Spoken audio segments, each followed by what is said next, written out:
औज़ुबिल्लाहिमिनश्शैतानिर्रजीम बिस्मिल्लाहिर्रहमानिर्रहीम अल्लाहुम्मा सल्लि अला सय्यिदिना व शफ़ीअना मौलाना मुहम्मद व बारिक वसल्लिम सल्लु अलैहि सलातु वस्सलामु अलैका या नबियल्लाह सल्लल्लाहु अलैहि वसल्लम अल्लाहुम्मा अरिनल हक़्क़ हक़्क़न वरज़ुक़ना इत्तिबाअ व अरिनल बातिला बातिलन वरज़ुक़ना इज्तिनाबह। तो कल हम लोगों ने एक बात की थी। कल की बात थी कि इस्लाम कैसे प्योर रिलीजन से मुख्तलिफ है। तो पहले उससे पहले दिन में बात की थी। कल हमने बात की थी कि इस्लाम कैसे एज अ हायर ग्राउंड ला करके देता है। मिडिल ग्राउंड नहीं कहेंगे, हायर ग्राउंड कहेंगे कि वो इस्लाम जो था वो एक रिलीजियस प्योर रिलीजन का एक तसव्वुर जिसमें उस तरह का मामला था, और एक था मटेरियलिस्टिक तसव्वुर जिसमें भी एक गलत मामला था। हम जो है बीच वाले रास्ते पर है, बीच वाले में भी हायर ग्राउंड पर है। नीचे उन लोगों तरीके से नहीं है कि एक ग्रुप जो प्योर रिलीजन है वो चाहता है कि आप फरिश्ता बन जाओ, ठीक है। मटेरियलिस्टिक अप्रोच वाले, मटेरियलिस्टिक आइडियोलॉजीज, सोशलिज्म कैपिटलिज्म वाले चाहते हैं कि आप जानवर बन जाओ।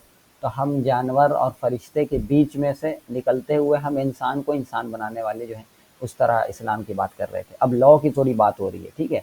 लॉ आपको पता है कानून को कहते हैं। Religion does not understand interest and socialism does not understand rights, ठीक है। रिलीजन में इंटरेस्ट का मामला नहीं है, जो हम लोग बात कर चुके, पहले भी गुजर चुका कि मोरालिटी इंटरेस्ट बेस्ड नहीं होगी, ठीक है। कल्चर और कम्युनिटी इंटरेस्ट पर नहीं बिल्ड होगी। सबसे पहले ही हम लोगों ने बात की क्रिएशन का मामला था, और इसमें था कि कैसे इंसान और जानवर में फ़र्क एक पैदा करता है इंटरेस्ट, कि वो सेल्फलेसनेस इंसान में जो खुद ही का तस्वुर है, तो वो इंस्टिंक्ट को तोड़ देता है, जो इंस्टिंक्ट इंटरेस्ट को शो करती है, ठीक है। तो religion does not understand interest and socialism does not understand rights. अब ये एक बहुत अच्छी बात है कि सोशलिज्म जो है, जो हम लोग बात कर चुके हैं, सोशलिज्म का मामला आपको पता भी है, हमने दिखा बता भी दिया। सोशलिज्म में क्या होता है कि जो स्टेट ऑफ, जहाँ से माल प्रोड्यूस होगा और जहाँ पर ट्रांसपोर्ट होगा, जहाँ पर बिकेगा, ठीक है, वो चीज़ें स्टेट ओन करेंगे या वो चीज़ें कम्युनिटी ओन करेगी, कोई इंडिविजुअल ओन नहीं करेगा, ठीक है। इस पर हमने बड़ी तफसीली बात कर चुके हैं हम लोग, सोशलिज्म, कैपिटलिज्म और मार्क्सिज्म और कम्युनिज्म और एनार्की पे, ठीक है। तो सोशलिज्म आपको पता है, सोशलिज्म में क्या होता है कि जो प्रोडक्शन ऑफ गुड्स होता है या फिर ट्रांसपोर्टेशन ऑफ गुड्स और जो बैंकिंग का निज़ाम है, ये सारी चीज़ें स्टेट ओन करती है, एज अ कम्युनिटी ओन करती है, क्योंकि वो सबका है, किसी का एक इनफराद का, एक फर्द का नहीं होता, और सबका मिला करके होता है, ठीक है। No law can be based on interest only, neither can it be based on the so called common interest और the state reason, because the common interest and the innate right of the so called individual usually oppose each other, ठीक है। आप किसी भी law को, ठीक है, interest based नहीं कर सकते। इंटरेस्ट बेस्ड या कॉमन इंटरेस्ट बेस्ड या सोसाइटी की बुनियाद पर कोई कानून नाफिज कर देना, ये जो है मामला खराब इस वजह से करेगा, देखें, क्योंकि लॉ जो है ना और राइट्स जो हैं वो अपने बजाते खुद होने चाहिए। मतलब क्या है मेरा, कि राइट्स जो हुकूक हैं आपके या जिम्मेदारी आप पर जो कोई आयद की जा रही है, आपकी ड्यूटी और आपके राइट्स और आप पर जो कानून नाफिज होगा, वो आपके ज़ात के वजूद पर होने चाहिए। मतलब यू एज अ मैन या यू एज अ वुमन, ठीक है, इस बुनियाद पर आप पर कोई हुकूक नाफिज होंगे, आपके कुछ हुकूक होंगे, आपकी कुछ जिम्मेदारियां होंगी, आप पर कुछ कवानीन नाजिल जो है कि नाफिज होंगे, ठीक है। लेकिन जब हम उस इंटरेस्ट बेस्ड सिस्टम में आ जाते हैं, तब फिर हमारा जो हुकूक है या हमारी जो समझिए जिम्मेदारी या कोई भी कानून है ना, फिर वो हम पर नहीं रहता, फिर वो हमको एज अ फंक्शन बना करके हमको दिया जाता है। आ रही बात समझ, जैसे कि आप आसान जबान में एक आसान सी एग्जांपल से समझिए कि आज का इंडियन कॉन्स्टिट्यूशन या कोई भी नेशन स्टेट जो जदीद रियासत की जो भी हुकूक आपको देने की जिम्मेदारी है, वो आपको इस बुनियाद पर हुकूक नहीं देता कि आप इंसान हैं, ठीक है। वो आपको एज अ सिटीजन हुकूक देता है, क्योंकि आप देखते हैं कि the citizen of India have this right and citizen of Pakistan this right, citizen of that country and this country have this rights, ठीक है। और वो आपको एज अ सिटीजन कर करके हुकूक दे रहा होता है। फिर अगर आप कहें कि यूएन की हमने बात की थी, यूएन जो कहता है कि हम ह्यूमन राइट्स के आप होल्डर हैं, तो फिर वहां पर बात आ जाती है कि ह्यूमन कौन है, ह्यूमन किस चीज से डिफाइन किया जाएगा, who is human and who is not. ये चीजें जब मामले खराब होंगे कि फिर ह्यूमन होगा कौन नहीं होगा, ठीक है। अच्छा, अब ह्यूमन कौन है कौन नहीं है, इसकी जो लड़ाई होने लगती है, तो उसमें फिर हम देखते हैं कि बड़े बड़े नेशंस जिस चीज़ पर इत्तेफाक करते हैं वो ह्यूमन कहलाता है, और जिस चीज़ से उनका जो है इख्तलाफ हो जाता है तो ह्यूमन नहीं कहलाता। जैसे कि पिछले दौर में भाई ब्लैक्स को सब ह्यूमन ट्रीट किया जाता था, ब्लैक्स का कोई हक नहीं है, तो कत्ल कर दो तो कोई मसला नहीं है, ठीक है। ब्लैक्स को कत्ल करने में कोई दिक्कत का मामला नहीं, क्योंकि ह्यूमन ही नहीं तस्लीम किया जा रहा है, ठीक है। एक वक्त था, जैसे आप देखें, डीह्यूमनाइजेशन ऑफ हमास किया गया, या फिर फ़लस्तीनियों को किया गया, या फिर कश्मीरियों को किया जाता है। उनका जब खून बहता है, उनको जब कत्ल किया जाता है, तो कोई ऐसा ह्यूमन राइट्स एक्टिविस्ट उतना ज़्यादा उस पर है ना हल्ला हंगामा नहीं होता, उतना ज़्यादा उस पर जो है कि समझिए उस तरह के रील्स और उस तरह के पोस्ट और उस तरह के जो है ना रोड जाम वाले काम नहीं होते, क्योंकि उनको उतना लेवल ऑफ ह्यूमन नहीं समझा जाता जितना एक आम भारतीय नागरिक है जो नॉर्थ इंडिया में रहता है। ठीक है, एक दिल्ली हरियाणा का आदमी जो है वो ज़्यादा ह्यूमन है बनिस्बत एक मुसलमान के। ये भी आप देखते हैं, हम डिह्यूमनाइज हमें किया गया कि गाय की जान हमारे जान से ज़्यादा अफजल मानी जाती है इस मुल्क में, कि जान गाय की चली गई, ठीक है, तो वो ज़्यादा दर्दनाक है, वो ज़्यादा जो है कि उस पर मसला होगा, लेकिन आपका जान जाना डजंट मैटर। आपको कोई भी राह चलते लिंच कर दे, आपके ख़वातीन को कोई राह चलते कुछ भी कर दे, कोई उस पर ज़्यादा कोई फोर्स नहीं है, ठीक, कि आपको एक सेकंड दर्जे ऑफ शहरी बना दिया गया है। तो ये जो डिफिनेशन ऑफ मैन है ये, और हुकूक को बदल देना और आपके कवानीन को बदल देना और आपकी जिम्मेदारियों को बदल देना, ये तब होगा जब हम इंसान को बनिस्बत इंसान उसके हुकूक ना दें, उसको इंसान ना समझ करके उसको एज अ सिटीजन हक देने लगेंगे, या एज अ समझिए एक इंटरनेशनल कम्युनिटी जिस बुनियाद पर दे रही है वो अगर उस बुनियाद पर हम हक लेने लगे, तब फिर मसला आता है, क्योंकि फिर वो डिफाइन करते हैं कि कौन ह्यूमन है और कौन ह्यूमन नहीं है, क्योंकि फिर वो डिसाइड करते हैं कौन सिटीजन है और कौन सिटीजन नहीं है। ठीक है, तो यहाँ फिर हमारा हक निकल जाता है। If man is not a person and only a member of a society, जैसे कि एक सिटीजन है, and is the case in socialism, and he has a priori no absolute and natural rights. He has only the rights bestowed upon him by the state. Beyond that, a member of a society has no other rights. आ गई बात समझ? Socialism रहे या capitalism, यह है जो आज की जदीद रियासत है, आप देखते हैं नेशन स्टेट आपको इस बुनियाद पर, आपको इंसान होने की बुनियाद पर कोई हक नहीं देता। ठीक है, आपको एज अ इंसान, as a man, as a woman कोई हक नहीं है। As a member of a society आपके हुकूक हैं, as a citizen of India आपके हुकूक हैं। ठीक है, तो आपके जो नेचुरल राइट्स थे, जो आपके पैदाइशी हुकूक थे कि आप पैदा होने की वजह से आपके कुछ हुकूक हैं, वो सारे सल्ब कर दिए जाते हैं। फिर नेशन स्टेट खुदा बन जाता है कि वो देता है जिसको चाहे उसको दे, जिसको चाहे ना दे। तो ये मामले खराबियों को ये बात समझनी होगी। ठीक है, rights are inalienable only if they are original and not the will of a king or a parliament or of a social class, that is if they are given by nature or by God and were established only with the creation of man. Rights तभी हकीकी हैं, ठीक है, जो आपके हुकूक हैं, और तभी आपके कहलाएंगे, और तभी आपके इंसानी हुर्रियत और इंसानी समझिए इंसान की जो डिग्निटी है उसको अपहोल्ड करेंगे, जब वो ओरिजिनल राइट है, मतलब पैदाइशी राइट है जो आपकी विलादत पर आपको दिया जा रहा है। ठीक है, जो खुदा देता है, जो रिलीजन दे रहा होता है। अगर वो राइट ऐसा नहीं है, और राइट ऐसा है कि भाई आपको हुकूक देता है कोई बादशाह, कोई पार्लियामेंट देती है जो आज जदीद रियासतें देती हैं, या सोशल क्लास जो यूएसएसआर के वक्त में कोई दे रहा हो, उस तरह के जो राइट्स हैं वो असल में राइट है ही नहीं। ठीक है, उनके फिर उस तरह के राइट्स के हम अलग अलग जो है कि डिफिनेशंस निकाल सकते। जैसे देखें मार्क्स जो साहब हैं, कार्ल मार्क्स क्या लिखते हैं, so called human rights are distinguished from are nothing but the rights of a member of the middle class, that is those of an agonist man separated from other men and society. Human rights को किस तरीके से कह रहे हैं Karl Marx, human rights जो हैं वो एक तरह के राइट और कुछ नहीं है, वो बस मिडिल क्लास के राइट है। जैसे मैंने बताया कि मिडिल क्लास से कार्ल मार्क्स को मसला है, कार्ल मार्क्स वर्कर क्लास के हामी और नासिर हैं, और बात करते हैं कि हमको कैसे जो है कि हर उनको मोरालिटी का भी डेफिनेशन हमने देखा था कि कम्युनिस्ट लीडर्स किस तरीके से मोरालिटी को समझते हैं। उनके नज़दीक क्या था कि मिडिल क्लास या फिर जो वर्किंग समझिए जो अमीर घराना, जो अपर क्लास या मिडिल क्लास है, उस पर जीत हासिल करना किसी तरीके से भी हो वो मोरल है। ठीक है, मोरालिटी का उनका डेफिनेशन वो था जो हमने मोरालिटी वाले चैप्टर में देखा था। तो यहाँ पर क्या आ रहा चीज कि ह्यूमन राइट्स को उसी तरीके से देखा जा रहा है कि ह्यूमन राइट्स और कुछ नहीं है भाई, मिडिल क्लास का और इगोइस्टिक मैन का राइट है। देख रहे हैं, ह्यूमन राइट्स को इस तरीके से किया जा रहा है। और देखते हैं another writer of a materialistic school क्या लिखते हैं, wrote about human rights with disdain, human rights are nonsense and natural human rights are nonsense squared. आ रही बात समझ? तो ये है हमारे मादा परस्ताना अकीदे के, मादा परस्ताना आइडियोलॉजीज के जो समझिए अलमबरदार लोग। ठीक है, कि आपके को ये लोग, इस तरह के लोग, जो कम्युनिस्ट जब आपसे बात करें कि हम ह्यूमन राइट्स अपहोल्डर हैं, जब आपके सामने आए आयशा वाले लोग और फ्रेटर्निटी मूवमेंट वाले लोग कहें कि हम ह्यूमन राइट्स और इस तरह की बात करें, तो उनसे पूछे आप ह्यूमन राइट्स का से क्या मुराद लेते हैं। ठीक है, वो तो भाई जाहिर है नेशन स्टेट के दिए हुए कॉन्स्टिट्यूशनल राइट्स को आपको ह्यूमन राइट्स कह करके मुखातिब कर रहे हैं। ठीक है, तो हमको तो पहले ही कॉन्स्टिट्यूशन ने दे मारा है, तो फिर हम उन्हीं के साथ जाकर के फिर उसी लाइन में लगे, तो बेवकूफ़ी है। ठीक है, इसलिए आप जब आज़ादी का नारा उठे, आज़ादी जोर से बोलो लेके रहेंगे आज़ादी, तो वो आज़ादी कॉन्स्टिट्यूशन से मुराद कर रहे हैं। ठीक है, जो स्टेट दे रही है, तो वही स्टेट के खिलाफ बगावत करना, उसी स्टेट, मतलब कितना लूप होल है और कितना बेवकूफ़ाना तस्वुर लगता है कि जब हम उसी स्टेट से हुकूक का मांग करते हैं जो कि लिख चुका गया है, ठीक है, तो बेवकूफ़ी है, ठीक है। इसलिए मेटेरियलिस्टिक स्कूल, चाहे सोशलिस्ट रहे, चाहे मार्क्सिस्ट रहे या फिर कैपिटलिस्ट है, उसके नज़दीक ह्यूमन राइट्स का कोई तस्वुर नहीं है। ह्यूमन राइट्स और nonsense and natural human rights, जो आपको विलादती बुनियाद पर, जो आपको जो पैदाइशी बुनियाद पर जो आपको ह्यूमन राइट्स दिए गए, और नॉनसेंस एक्वायर्ड, ये इनका तस्वुर। जबकि रिलीजन कहता है भाई आपकी विलादत की बुनियाद पर आपको हुकूक दिए जाएंगे। Unless Bloch, who tries to reconcile Marxism and natural human rights, is obliged to conclude it cannot be accepted that man is free and equal by birth. जो हमने बात की थी, एक ऊपर गुजरा था कि अगर इंसान इक्वल है तो जरूरी है कि खुदा हो, क्योंकि अगर खुदा नहीं है तो फिर जाहिर है man are not equal and by birth, ठीक है। ये चीज हम लोग बात कर चुके हैं। There are no innate human rights, they are all obtained और have to be obtained by struggle. आ रही बात समझ?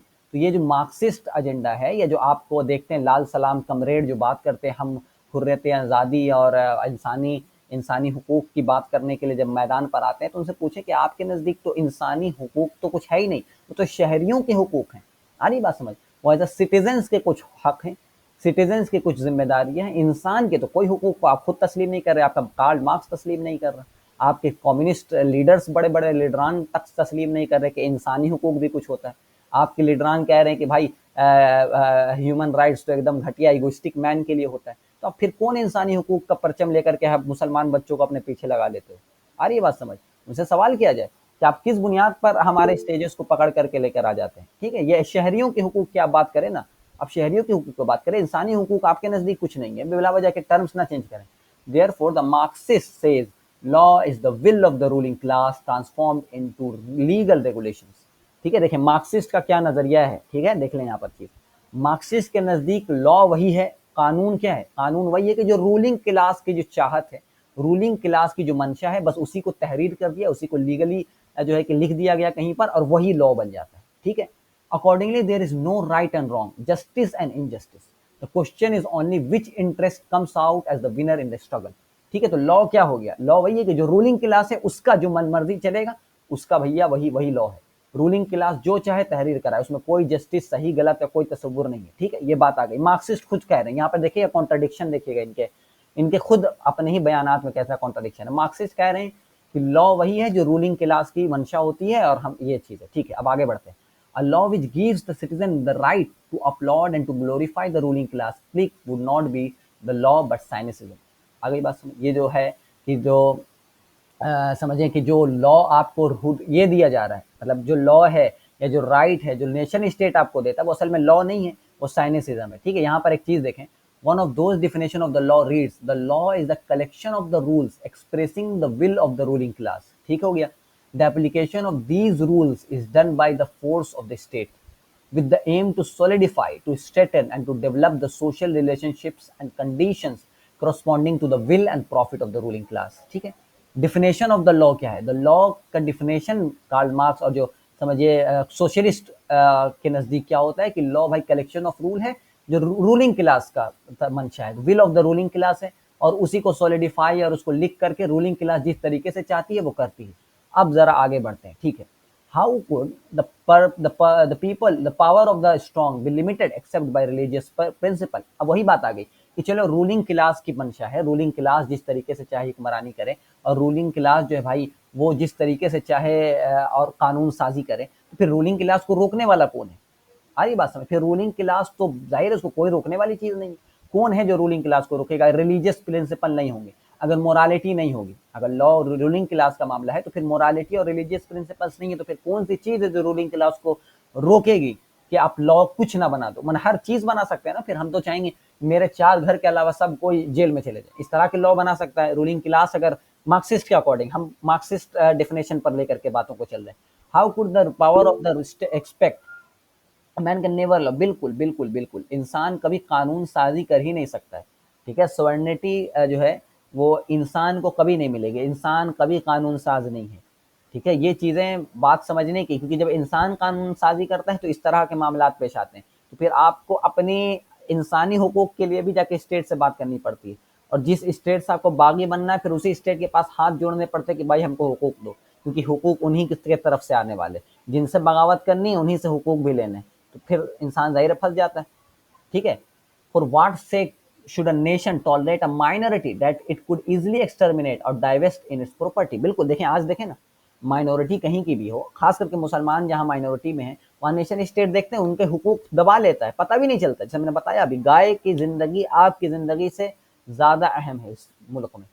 ठीक है, गाय मर जाए तो बहुत बड़े हंगामे की बात है एक, और मुसलमान का तो कोई जान की कीमत नहीं, तो रेगुलर ही न्यूज पर आ रहा है। ठीक है, तो ये चीज आ जाती है कि कौन है जो रूलिंग स्टेट को रोकेगा, कौन है, कौन सी चीज है जो उनके पावर को एक्सरसाइज करने पर लिमिट लगाएगा। What principles did the white immigrants in America violate when they almost completely exterminated the native population? ठीक है, ये अब समझने की बात है कि अगर law is the will of the ruling class है, ठीक है, अब बात समझिए कितना बड़ा लूप होल यहाँ पे से ड्राइव होगा कि अगर मार्क्सिस्ट के अकॉर्डिंग अगर भाई लॉ रूलिंग क्लास का विल होता है, तो फिर अगर इंडियन हुकूमत, ठीक है, अगर फिर इंडियन हुकूमत लॉ बना दे वक्फ के अगेंस्ट, तब तो लॉ है, तो फिर आपको लॉ के खिलाफ तो बगावत नहीं करनी चाहिए थी, कि आप खुद कहते हो कि लॉ भाई will of the ruling class है, तो तस्लीम कर लो ना, तो फिर आप क्रिमिनल कहलाएंगे लॉ के खिलाफ बगावत करने वाले। ठीक है, व्हाइट अमेरिकन जो अमेरिकन इमिग्रेंट को मारे, जो मतलब जो बाहर से आए थे अमेरिकन, जो नेटिव अमेरिकन को जिन्होंने कत्ल किया और वो जीत रहे थे, वो रूलिंग क्लास थे, तो फिर जो नेटिव अमेरिकन और नेटिव पॉपुलेशन को कत्ल किया, तो कौन सा लॉ को तोड़ा? लॉ तो कोई नहीं टूट रहा है, क्योंकि law is the will of the ruling class, और रूलिंग क्लास फिर जो मर्जी करे तो लॉ थोड़ी टूटेगा, तो वही लॉ कहलाई गई। आ रही बात समझ? यहाँ पे देखें, what principles did the capitalists violate during the time that Marx called the period of primary capital accumulation? If law is the will of the ruling class, the capitalists, because they were the ruling class, did no violence but the law. आगे बात समझ, देखिए यहाँ पे contradiction. जब आप खुद कहते हो कि law is the will of the ruling class, तो फिर जो कैपिटलिस्ट कुछ भी लॉ बना देता है और आपके वर्कर को मारता है, घसीटता है, उसको उसको जो है उसके साथ वॉयलेंस करता है, तो फिर वॉयलेंस थोड़ी कहलाएगा, वो तो लॉ कहलाएगा। आ रही बात समझ? तो आप अपने ही डेफिनेशन के चक्कर में फंस जाते हैं। That would mean that the workers who resisted were breaking the law, for they were working against that monstrous will of the ruling class, और rather we are working against the limiting principle of this will. आ रही बात समझ? तो आप जब बात करते हैं कि विल, जो लॉ है वो will of the ruling class है, तो जाहिर है कैपिटलिस्ट ही रूलिंग क्लास थी कार्ल मार्क्स के वक्त, और पूरा इंग्लैंड ब्रिटिश हुकूमत जो पूरी कैपिटलिस्ट थी, तो वहां पर जो उठा है मार्क्सिज्म और कम्युनिज्म, और आपको पकड़ पकड़ के जेल में डाल रहा था उस वक्त, सबको पता है। ठीक है, अमेरिका भी बहुत कम्युनिज्म के अगेंस्ट रहा और पकड़ पकड़ के लोगों को जेल में डाला, तो फिर आप उसको वॉयलेंस थोड़ी कहेंगे। जाहिर है रूलिंग क्लास कुछ कर रही है तो लॉ है, आप उस रूलिंग क्लास के अगेंस्ट जा रहे हो तो आप असल में क्रिमिनल कहलाने वाले लगे। आ रही बात समझ? ये चीज है, बिल्कुल बिल्कुल यही चीज अभी हम उधर ही आने वाले थे कि सीए, एनआरसी और जो वक्फ बिल आज पास हुआ है, और आप अपने उसी वक्फ बिल के प्रोटेस्ट में दस्तूर बचाओ की बात करने आ जाते हो। आप कहते हैं कॉन्स्टिट्यूशन बचाओ मोर्चा, तो उसी कॉन्स्टिट्यूशन में ही तो है कि आपका वक्फ ले लिया जाएगा, उसी कॉन्स्टिट्यूशन में तो है। अब लॉ बन गया, जाहिर है अब रूलिंग क्लास ने फैसला ले लिया, कॉन्स्टिट्यूशन ने उसको अप्रूव कर दिया और हुकूमत ने उसको तस्लीम करके उसको बिल बना दिया है। अब वो एनआरसी से अब जो है कि क्या हो गया, एनआरसी अब बिल पास हो गया, अब सारी चीजें पास हो गई हैं, और अब आप उसके खिलाफ बगावत कर रहे हो, तो आप लॉ के खिलाफ बगावत कर रहे हैं बेसिकली, तो आप क्रिमिनल हैं। और आप क्रिमिनल होकर के उसी फिर दस्तूर को बचाने की बात करते हैं, मतलब कितना लूप होल, समझिए कितना आप उसी विशियस साइकिल में फंसे हुए हैं। जो दस्तूर और जो कॉन्स्टिट्यूशन आपका जान मारता है, आप उसी को बचाने के लिए फिर रैली निकाल रहे होते हैं। इनको अभी तक समझ ही नहीं आ रहा है कुछ, इनको लग रहा है कि नहीं भाई अनकॉन्स्टिट्यूशनली चीजें हो रही हैं, अनकॉन्स्टिट्यूशनली इनके घरों को तोड़ा जा रहा है, अनकॉन्स्टिट्यूशनली इनके ऊपर जो है वक्फ और एनआरसी मुसल्लत किया जा रहा है। ये सब कुछ अनकॉन्स्टिट्यूशनली नहीं हो रहा है, सब कॉन्स्टिट्यूशन में लिखा हुआ, सब एकदम कानून के अकॉर्डिंगली हो रहा है, परफेक्ट कानून। हम तो कहते हैं अगर डेमोक्रेसी किसी को देखनी हो, ठीक है, बेहतरीन डेमोक्रेसी, डेमोक्रेसी का मतलब क्या होता है कि जमहूरियत, जहां पर इन लोग तंत्र कानून है ना, जहां पर जमहूर चीजों को एक्सरसाइज करे और जो पब्लिक चाहे वही हो, यही होता है बेसिकली। आसान जुबान में समझा जाए डेमोक्रेसी को कि जो पब्लिक चाहे वही डेमोक्रेसी। पब्लिक चाहती है कि ये किया जाए तो वही करना चाहिए, वही डेमोक्रेटिक कहलाएगा। पब्लिक, अब देखें आज की आवाम, आपकी अक्सरियत चाहती है कि मस्जिदों को तोड़ा जाए। ठीक है, बिल्कुल गौहतिया भी बिल्कुल कॉन्स्टिट्यूशन के खिलाफ जा रहा है। ठीक है, अक्सरियत आपकी चाहती है मंदिरों मस्जिदों को तोड़ा जाए, तो अगर हुकूमत मस्जिदों को तोड़ती है तो बिल्कुल डेमोक्रेटिक काम करे, क्योंकि अक्सरियत चाह रही है, पीपल खुद चाह रहे हैं। ठीक है, आवाम खुद चाह रही है, और आप बिल भी बना रहे हैं, तो एकदम आप लॉ को फॉलो कर रहे हैं। यहाँ पर कहाँ से फिर अनडेमोक्रेटिक और फेसिस्ट रिजीम का बात आने लगता है। ठीक है, आपका कॉन्स्टिट्यूशन वही कहता है, आवाम आपकी अक्सरियत जो मेजोरिटी है जो वोट देती है, जो जो सरकार बनाती है वही चाहती है कि मुसलमान को मारा जाए, उनके घरों को तबाह किया जाए, उनके वक्त की ज़मीनें हड़पी जाए। तो वही सरकार कर रही है, जो जो पब्लिक चाहती है वही सरकार करती है। सबसे डेमोक्रेटिक पार्टी अगर आज की है तो वही है भाई। सरकार, पब्लिक को चाहिए था कि राम मंदिर बनाया जाए, सरकार ने बना दिया, एकदम वादा पूरा 100% वादा बनाती है। आइडियल डेमोक्रेसी है इंडिया की, ठीक है। Indian democratic is the ideal democracy. और सबसे सच्ची पार्टी अगर देखी जाए तो बीजेपी की पार्टी सबसे सच्ची है। बीजेपी ने जो वादा किया वो पूरा किया। बीजेपी ने कहा भाई हम राम मंदिर बनाएंगे, बना दिया। बीजेपी ने कहा 370 हटाएंगे, हटवा दिया। बीजेपी ने कहा कि हम जो यूसीसी लाएंगे, देखो उस तरफ चीजें बढ़ रही हैं। तो इससे सच्चा पार्टी क्या होगा? जो उसने वादे किए हैं, उसने तो कभी नहीं कहा कि हम आपको रोजगार फलाना ढिमकाना देंगे, कभी बोला भी नहीं। उन्होंने यही चीजें बोली, आपने उसी चीज पर वोट दिया, आपको वही चीजें मिल रही हैं। एकदम प्योर डेमोक्रेसी। इससे ज्यादा क्या डेमोक्रेटिक होता है कि जो पब्लिक पार्टी वादे करती है, आप उसी पर वोट देते हो, पार्टी उस चीज को फुलफिल करती है। बेहतरीन डेमोक्रेसी चल रही है यहाँ पर। यहाँ पर आकर के आपको रोना के अनडेमोक्रेटिक और अनकॉन्स्टिट्यूशनली चीजें हो रही हैं, बेवकूफ़ी है। ना फिर आपको कॉन्स्टिट्यूशन समझ में आता है, ना कुछ समझ में आता है। दस्तूर बचाओ लेकर के जब आप रोड पे निकलते हो, वही दस्तूर के अकॉर्डिंग आपको मारा जाता है। इतने बेवकूफ़ लोग हमारे माशरे में आजकल मौजूद हैं। नारा लगा रहे हिंदुस्तान, यही वही वही वही रिपब्लिक आपको कत्ल करता है और उसी का नारे लगते हैं। वही बेवकूफ़ी, कोई हद नहीं।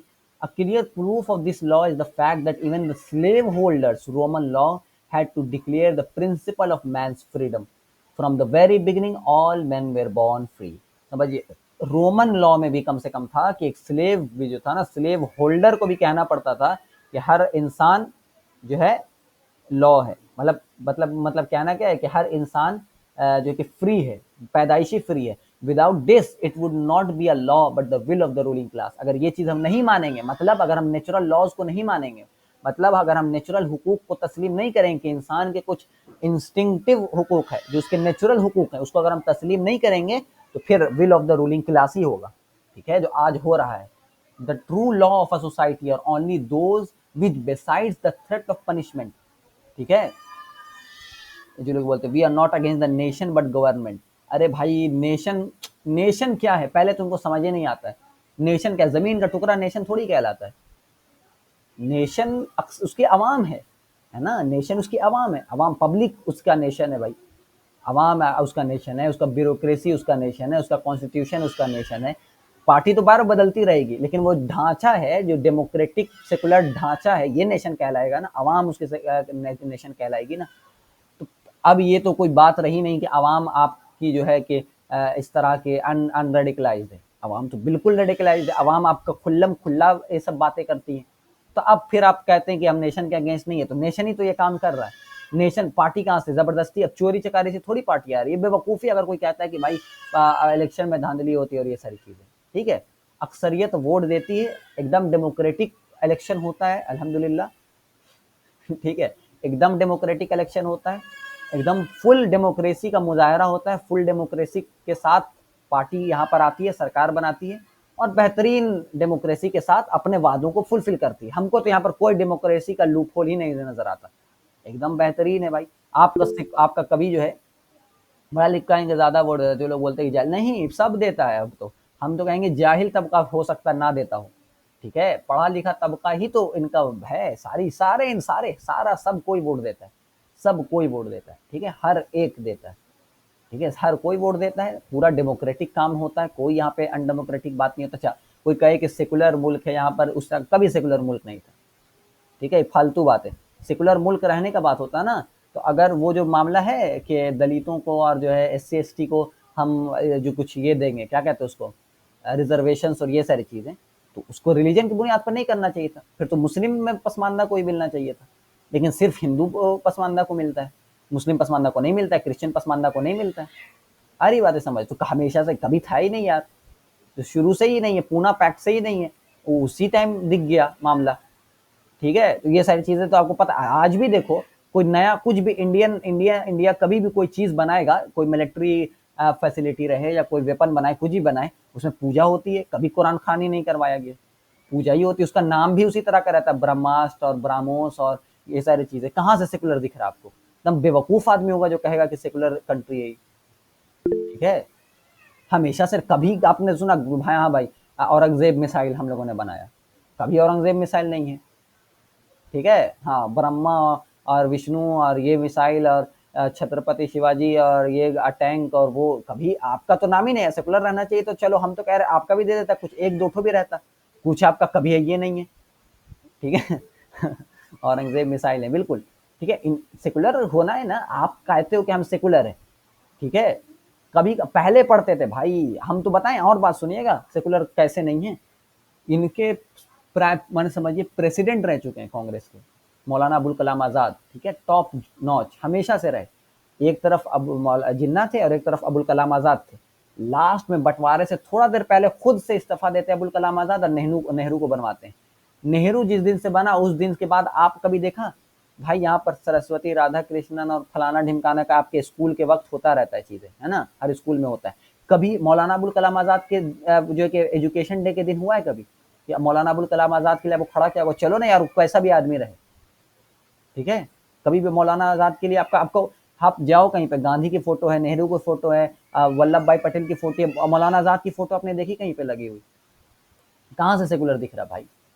तुम अपने ही उनके पार्टी में मौजूद अपने ही कांग्रेस पार्टी के मुस्लिम नेता का फोटो और नाम तक गायब किया हुआ है, तो अब कहाँ से सेकुलर रहो? तो कभी सेकुलर नहीं था। बात समझने वाली है, ठीक है। ये बातें समझने वाली हैं कि बेवकूफ़ी से अब आदमी को चाहिए कि निकल जाए, सेकुलर हैं। तो आप में और पाकिस्तान में क्या? पाकिस्तान अपना गोरी मिसाइल बनाता है और अबाबील और इस तरह के नाम रखता है, आप भी वही अपने धर्म पर नाम रखते हैं, तो उसको कहा जाए कि इस्लामिक नेशन है और आप हिंदू नेशन नहीं है, बेवकूफ़ी है ना भैया, ठीक है। ये सब फालतू बात है, लोगों को समझना चाहिए। ऑन पेपर जरूर आप सेकुलर हो, जैसे कि ऑन पेपर आप सोशलिस्ट हो, ऑन पेपर आप सोशलिस्ट हो नहीं, उस तरह से आप ऑन पेपर सेकुलर हो नहीं, ठीक है, कभी थे ही नहीं ना, कभी सोशलिस्ट तो थे भी नहीं, तो चलो थोड़ा सा मान लेंगे कभी एक वक्त पे थे, लेकिन नहीं थे देखा जाए तो, और सेकुलर तो कभी ना थे, ठीक है। ये चीज़ है, कांग्रेस कभी सेकुलर पार्टी भी नहीं थी, ठीक है। ये लोगों को पता लगाना चाहिए कि जरा सा आज़ादी से पहले जाएं और आज़ादी से पहले मुसलमानों के वोटिंग को देखें, ठीक है। मुसलमान कभी से कांग्रेस को वोट नहीं देता था, ठीक है। अगर मुस्लिम लीग को वोट नहीं देता था ना, तो कम से कम लोकल पार्टीज को वोट देता था। बिहार का अगर आप देखें तो मुस्लिम इंडिपेंडेंट पार्टी होती थी इमारे शरिया की, उसको वोट पड़ते थे। जमाते मोमिनीन करके एक पार्टी होती थी पसमानदा मुसलमानों की, उनको वोटें पड़ती थी।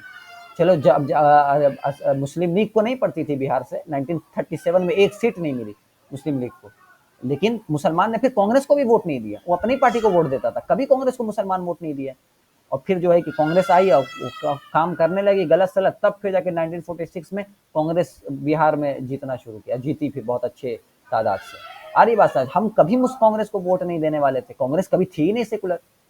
अब क्योंकि मुस्लिम लीग शॉर्ट हो गई है मार्केट से, तो अब हमारे पास अब इसको सेकुलर बन गया, ठीक है। ये बेवकूफ का सा जमाना हमारा, हिंदू इंडियन मुसलमान बेवकूफ़ी में इतना मुब्तला है कि उसका कोई हद ही नहीं है, ठीक है। ये चीज़ है, उन लोग को ज़रा आज़ादी से पहले जाना होगा, ये सारी चीज़ें समझनी होंगी, ठीक है।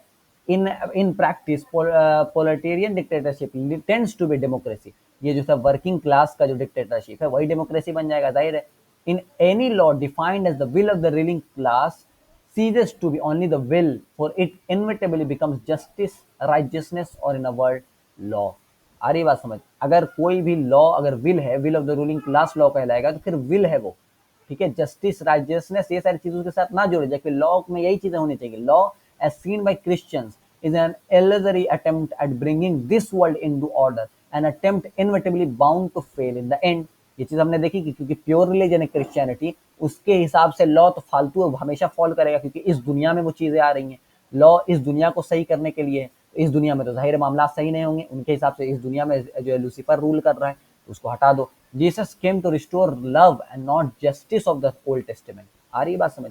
Nevertheless love does not belong to this world, it is a heavenly virtue, ठीक है। मोहब्बत इस दुनिया में भी, इनकी मोहब्बत, हम तो कहते हैं इसी दुनिया में हमारी मोहब्बत भी, हमारी मोहब्बत में फ़र्क है, इनकी मोहब्बत में बिल्कुल फ़र्क है। ये चीज़ें समझनी पड़ेगी, ठीक है। ये सारी चीज़ें हमें समझनी पड़ेंगी। Law is objective, involve in politics and society, totally facing this world, but at the same time it includes norms and ethics and tries to bring into this world the principle of justice, that is a moral principle, which something being not of this world. As such, law is a bipolar unity like man and Islam। Law का मामला किस दुनिया से है? इस दुनिया से। जाहिर है आप जन्नत में थोड़ी लॉ को नाफिज करेंगे, शरीयत का मामला इस दुनिया से है ना, वही चीज आ गई। शरीयत का मामला इस दुनिया से। अच्छा, शरीयत सिर्फ और सिर्फ जो कॉमन इंटरेस्ट और सोशल इंटरेस्ट पर नहीं होता, उसमें जाहिर है एक एथिकल वर्ड, अब तो एथिक्स नहीं जुड़ते, अब तो एथिक्स बिल्कुल नहीं जुड़ते। आज का जो ये पोस्ट मॉडर्निटी है, ठीक है, ये पोस्ट मॉडर्निज्म का जो दौरा है, उसमें एथिक्स और मोरालिटी घटती जा रही है, वो ज़्यादा से ज़्यादा यूटिलिटेरियन होती जा रही है। ठीक है, पहले थी थोड़ी बहुत, चलो ओल्ड क्रिश्चियन एथिक्स और ओल्ड क्रिश्चियन नॉर्म्स पर कहीं कहीं पर बेस्ड की गई थी लॉज को, यानी क्योंकि एथिक्स इसलिए उसको लॉ बना दिया जाए। अब वो खत्म हो रहा है, अब कोई एथिक्स और कोई नॉर्म्स और कोई मोरालिटी पर लॉ नहीं है। आज का लॉ नहीं बेस्ड है, आज का लॉ यूटिलिटेरियन है, मादा परस्ताना है, उसको कोई एथिक्स कत्ल करने से उसको कोई गुरेज नहीं है। ठीक है ना, ये चीज समझे। तो लॉ इस दुनिया से ताल्लुक रखती है, प्लस जो लॉ होती है, जो शरीयत को मान ले, वो मोरल है, जैसे हमने बताया, क्योंकि शरीयत जाहिर है मोरल ऑर्डर का कयाम करने का उसकी जिम्मेदारी है। ठीक है, तो मोरल ऑर्डर जो दूसरी दुनिया से, मोरालिटी दूसरी दुनिया वाली जो हमने बात की, दिल की दुनिया होती है और एक आपके बदन की दुनिया होती है। तो मोरालिटी जो आप चाहते हो, आप अच्छा इंसान बनना मोरल है, आपका अच्छा इंसान बनने की चाहत आपको मोरल बनाती है। करना ना करना अलग चीज है, नहीं कर सके तो अलग मामला, लेकिन आपने चाहा कि मैं अच्छा इंसान बनूं तो आप अच्छे इंसान हो। हम लोग बात कर चुके मोरालिटी में। तो law is a bipolar unity like man and Islam, जैसे कि इंसान बाइपोलर है, रूह एंड बॉडी, इस्लाम जैसे बाइपोलर है, प्योर रिलीजन, और इसके बीच में जो खड़ा हो जाता है एक हायर ग्राउंड पर, उसी तरह से लॉ भी बाइपोलर है। तो कल हमने ज़कात के मामले में देखा और इन चीज़ों को देखा। ठीक है, यहाँ पे देखें, Roman civilisation and Roman political thinking had to be permitted by stoic moral and religious philosophy in order to enable the further developments of its law। Stoic आप जानते हैं, आजकल देखता है स्टोइक भाई एकदम शांति से बर्दाश्त करो और इस तरह की चीजें। तो रोमन सिविलाइजेशन और रोमन पॉलिटिकल थिंकिंग में फिलोसफी को डालना पड़ा, रिलीजियस फिलोसफी को डालना पड़ा। The Roman empiric principle of utilitas join the सोटेलिक idealistic idea of less universals for neither Roman civilization nor the stoical philosophy could create the Roman legal system itself। अगर Roman civilisation, जो कि civilisation का मामला है, ठीक है, वो यूटिलिटेरियन है, वो सिविलाइजेशनल है, उसमें कल्चर और नॉर्म्स नहीं रहेंगी, तो अगर आपको लॉ बनाने हैं तो जाहिर आपको एक फिलोसफी चाहिए होगी। तो रोमन्स ने जो है कि स्टोइक फिलोसफी को चूज कर लिया, उस हिसाब से लीगल सिस्टम उनका बना। आपको हर एक सिविलाइजेशन को लॉ बनाने के लिए कल्चर जाननी होगी। जैसे कि हमने, आप जाने इंडियन सिविलाइजेशन, इंडियन जो इंडिया ये मॉडर्न स्टेट है, ये किस बुनियाद पर मुसलमान और हिंदू में फर्क करता है, जाहिर आपके कल्चरल बेसिस पर फर्क करता है। ठीक है, उसको उसने कभी आपकी किताब नहीं पढ़ी, वो नहीं, वो हिंदू, वो जो है कि बरेलवी और देवबंदी और ये सब कोई तकफीर फिर उसके लिए नहीं, उसके लिए शिया भी मुस्लिम है, उसके लिए बरेलवी और देवबंदी सब मुस्लिम है, क्योंकि वो कल्चर के बुनियाद पर अपने सिटीजन का तहकुम करता है। वो देखता है कि कल्चरली कौन मुस्लिम है और कल्चरली कौन मुस्लिम नहीं है। ठीक है, इसलिए वो देखते हैं, वो सिंबलिज्म पर अटैक करता है। नेशन स्टेट अटैक करता है आपके सिंबल्स पर। ठीक है, असल में ईमान तो आपके दिल में है ना, लेकिन वो अटैक किस पर करता है, क्योंकि नेशन स्टेट आपको पहचानता है आपके कल्चर्स पर, आपके कल्चरल नॉर्म्स पर, कि नमाज पढ़ने जा रहा है मुस्लिम है, भले वो हिंदू रहे। ठीक है, दरगाह पे जा रहा है मुस्लिम है, भले वो हिंदू रहे। दाढ़ी रख रहा है मतलब मुस्लिम है, भले हिंदू रहे। ठीक है, उसको कोई मसला नहीं, उसको उर्दू नाम, हाँ भाई, जो कल्चरल नॉर्म्स है उस बुनियाद पर आपको पहचानता है। इसलिए आप देखते हैं कि नेशन स्टेट आपके सिंबल्स पर बहुत ज्यादा अटैक करता है। वो देखते हैं, आप कहते हैं मदरसे, मस्जिद और मदरसे पर अटैक। ठीक है, आपके दाढ़ियों पर अटैक, की दाढ़ी नहीं रखना है, फौज में जाना, पुलिस में जाना, दाढ़ी नहीं रखना है, सॉरी, औरतों का हिजाब पर अटैक। ठीक है, वो सिंबल्स पर आपके जो आपके कल्चरल नॉर्म्स हैं, जो इस्लाम ने नॉर्म्स क्रिएट किए, ठीक है, उनको, उन पर अटैक होता है, डायरेक्टली अटैक। ठीक है, क्योंकि वो आपको नेशन स्टेट कल्चर पे ही पहचानता है। तो वो चाहता क्या कि आपके कल्चरल नॉर्म्स को खत्म कर दिया जाए, तो फिर आप भी वही हिंदू कैटेगरी में गिर जाओगे। और आज देखते हैं, आप पहचान में नहीं आते लोग, सब उसी तरह के सेम लिबास में घूम रहे हैं, आपको पता ही नहीं कौन क्या है क्या नहीं। ठीक है, तो उस नजर में कोई पता ही नहीं चल रहा कौन क्या है क्या नहीं। मतलब मुसलमानों को होता है ना, मुसलमान जो अलग दिखता है माशरे में, उसको खत्म कर दिया जाए, मुसलमान अब अलग दिखे ही नहीं। हाँ, तुम अपने दिल में रखो, आ रही बात समझ। अब आपके सिंबलिज्म और आपके कल्चरल एथिक्स और नॉर्म्स पर भी अटैक कर करके मुसलमान को ही गायब कर देना, क्योंकि मुसलमान को डिफाइन कौन सी चीज करती है, उन्होंने किताब और आपके कुरान और उसूल सलासा से आपको डिफाइन नहीं करना, उनको आपके इस कल्चरल जो है कि प्रैक्टिसेस से आपको डिफाइन करना है। और जिस दिन आप अपने कल्चरल प्रैक्टिसेस को छोड़ देंगे, टोपी कुर्ता छोड़ देंगे, तो उनकी स्टेट आपको मुसलमान ही नहीं तस्लीम करेगा। आ रही है बात समझ, ये चीजें समझने वाली। ठीक है, almost every great religious thinker of Islam has written books on jurisprudence. ये तो बिल्कुल आपको पता है भाई, जो भी बड़े बड़े हमारे जो थिंकर हैं इस्लाम के, ठीक है, बिल्कुल बहुत अच्छा हदीस यहाँ पे कोट किया आपने, कि जो कौम जिस कौम की मुशाबहत करती है उन्हीं में से है। कि जब आप अपनी अलग अलग अलग होने की सिफत को हटा दोगे, तो फिर आप उन्हीं के जैसे बन जाओगे जिसको आप कॉपी कर रहे हो। ठीक है, तो नेशन स्टेट आपसे चाहती है कि आपके कल्चरल सिंबल्स को हटा दे। टोपी वाला बारह कहा जाएगा, टोपी वाला, टोपी वाला, तो आप पहले से भी आप खुद के चाह रहे हैं कि टोपी तो है ये नहीं है भाई, सुन्नत लिबासी नहीं है कुर्ता, है ना, तो तू आप खुद ही छोड़ दे रहे, आप खुद ही घूम रहे शर्ट पैंट में, तो वो तो कोई मसला नहीं है, और आप स्टेट का एक नैरेटिव और अच्छे से आप उसको अमल कर रहे हैं, ठीक है ना।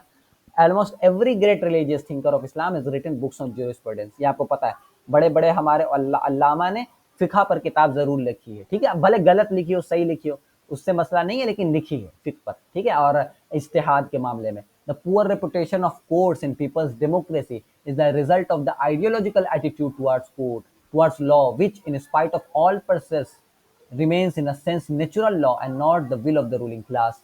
लेकिन लोगों का जो भरोसा है, लोगों का जो भरोसा है लॉ कोर्ट को लेकर के, वो दिखाता है आइडियोलॉजिकल एटीट्यूड, लोगों का जो इंटरनल एटीट्यूड है लॉ को लेकर के, कानून को लेकर के, कि ये भाई will of the ruling class नहीं है, क्योंकि अगर will of the ruling class अगर मान लिया जाए तो फिर हमको कोर्ट में जाने का फायदा ही नहीं है ना भाई। अगर कानून will of the ruling class है तो फिर हमको लड़ना और कोर्ट में जाने का कोई फायदा ही नहीं है, बेला जाहिर है बिला वजह का हम अपना वक्त ज़ाया करेंगे उधर जाके, क्योंकि will of the ruling class है, वो जब चाहे कुछ भी करें। लेकिन हमारे दिल में और हमारा आइडियोलॉजिकल एटीट्यूड टुवर्ड लॉ है कि ये लॉ हमेशा नेचुरल होता है और हमारे भी कुछ हुकूक हैं, भले हम रूलिंग क्लास नहीं है फिर भी हमारे भी कुछ हुकूक हैं, इसलिए लोग जो है कोर्ट पर थोड़ा बहुत यकीन रखते हैं। लेकिन ये डिलेमा है आज के वक्त में, अगर कोई रख रहा है तो courts as the executor of law must share the bad position of law in general and be in disfavor. This is also true with the legal profession. Every government of this type tries to degrade law to the rank of politics and court to the rank of secretariats, but it never completely succeed in this. It usually ignores the court and when necessary uses direct persecution by the police, the administrative authorities, the concentration camp, that is the extrajudicial mean। ठीक है, आप देखते हैं कोई भी जो totalitarian या फिर इस तरह की जाबिर हुकूमत आना चाहती है, वो चाहती है कोर्ट को कम से कम कर दिया जाए, ठीक है, कोर्ट की ताकत को कम से कम कर दिया जाए, कि हम एक्स्ट्रा जुडिशियल मीन्स का इस्तेमाल करती है ना, कोर्ट पे आप जाओ एफआईआर करो, उस सबको कोई ज्यादा ध्यान नहीं देता, और पुलिस और अथॉरिटी और एडमिनिस्ट्रेटिव डायरेक्ट ऑर्डर ले लेती है। जैसे कि आप देखिए कोर्ट के पास जाता तो हो सकता था, ठीक है, हम तो कहते नहीं होगा, लेकिन चलो कुछ देर होता, ठीक है, चलो आपके घर थोड़ा देर में टूटते, या फिर कुछ हो जाता बच जाता, जो बार बार लोगों का ईमान कोर्ट पर जाग आता है, ठीक है, ये इस वजह से क्योंकि हमारा यकीन, हमारा दिल में बात डाली गई है कि लॉ जो इनबिल्ट है, लॉ हमारा नेचुरल लॉ है, इसलिए हम बार बार बेवकूफ़ों की तरह कोर्ट पर भरोसा करने आ जाते हैं, ठीक है, जबकि आज नेशन स्टेट उस हिसाब से लॉ को नहीं देखता।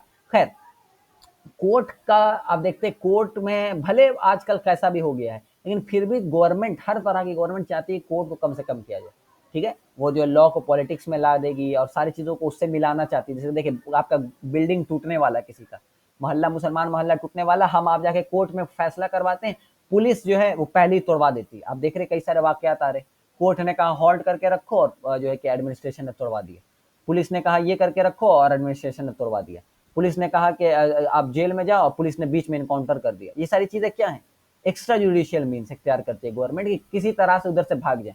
The state and government are expression of physical power, the courts and the law of moral power. आ रही बात समझ कि स्टेट जो है जो तहक्कुम करती है और गवर्नमेंट, इसलिए कहा जाता है कि कोर्ट को स्टेट और गवर्नमेंट से बालातर होना चाहिए, ठीक है। लेकिन आज का जो सुप्रीम कोठा हमारा है वो तो एकदम लैपडॉग ऑफ द गवर्नमेंट भी है और स्टेट भी है। सुप्रीम कोर्ट पर जरूर भरोसा मत कीजिएगा, कभी मत कीजिएगा, ठीक है। तो ये बात है, पहले जो अच्छा कोई कोर्ट होता होगा, चलो नॉर्मल कोर्ट होता होगा कोई, तो उसमें क्या होता है, state and government of the expression of physical power जो कि है, and court and law of moral power, क्योंकि मोरल चीज है कोर्ट, जैसे हमने बताया उसका उसकी जो बुनियाद होती है वो एथिक्स और कल्चर्स पर होती है। आज नहीं है, पहले की बात है, आज तो बस खत्म हो गया, मामला ही खत्म है। The principle of court independence is not compatible with the system of aesthetic state.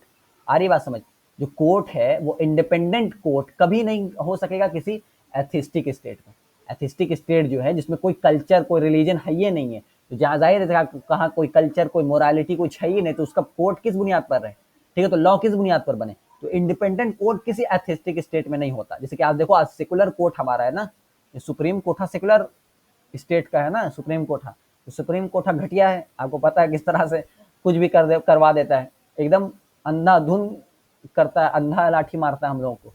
क्यों? क्योंकि ये एथिस्टिक स्टेट, कोई रिलीजियस होता कुछ होता थोड़ा बहुत ध्यान दे दिया होता, ठीक है, लेकिन नहीं होगा।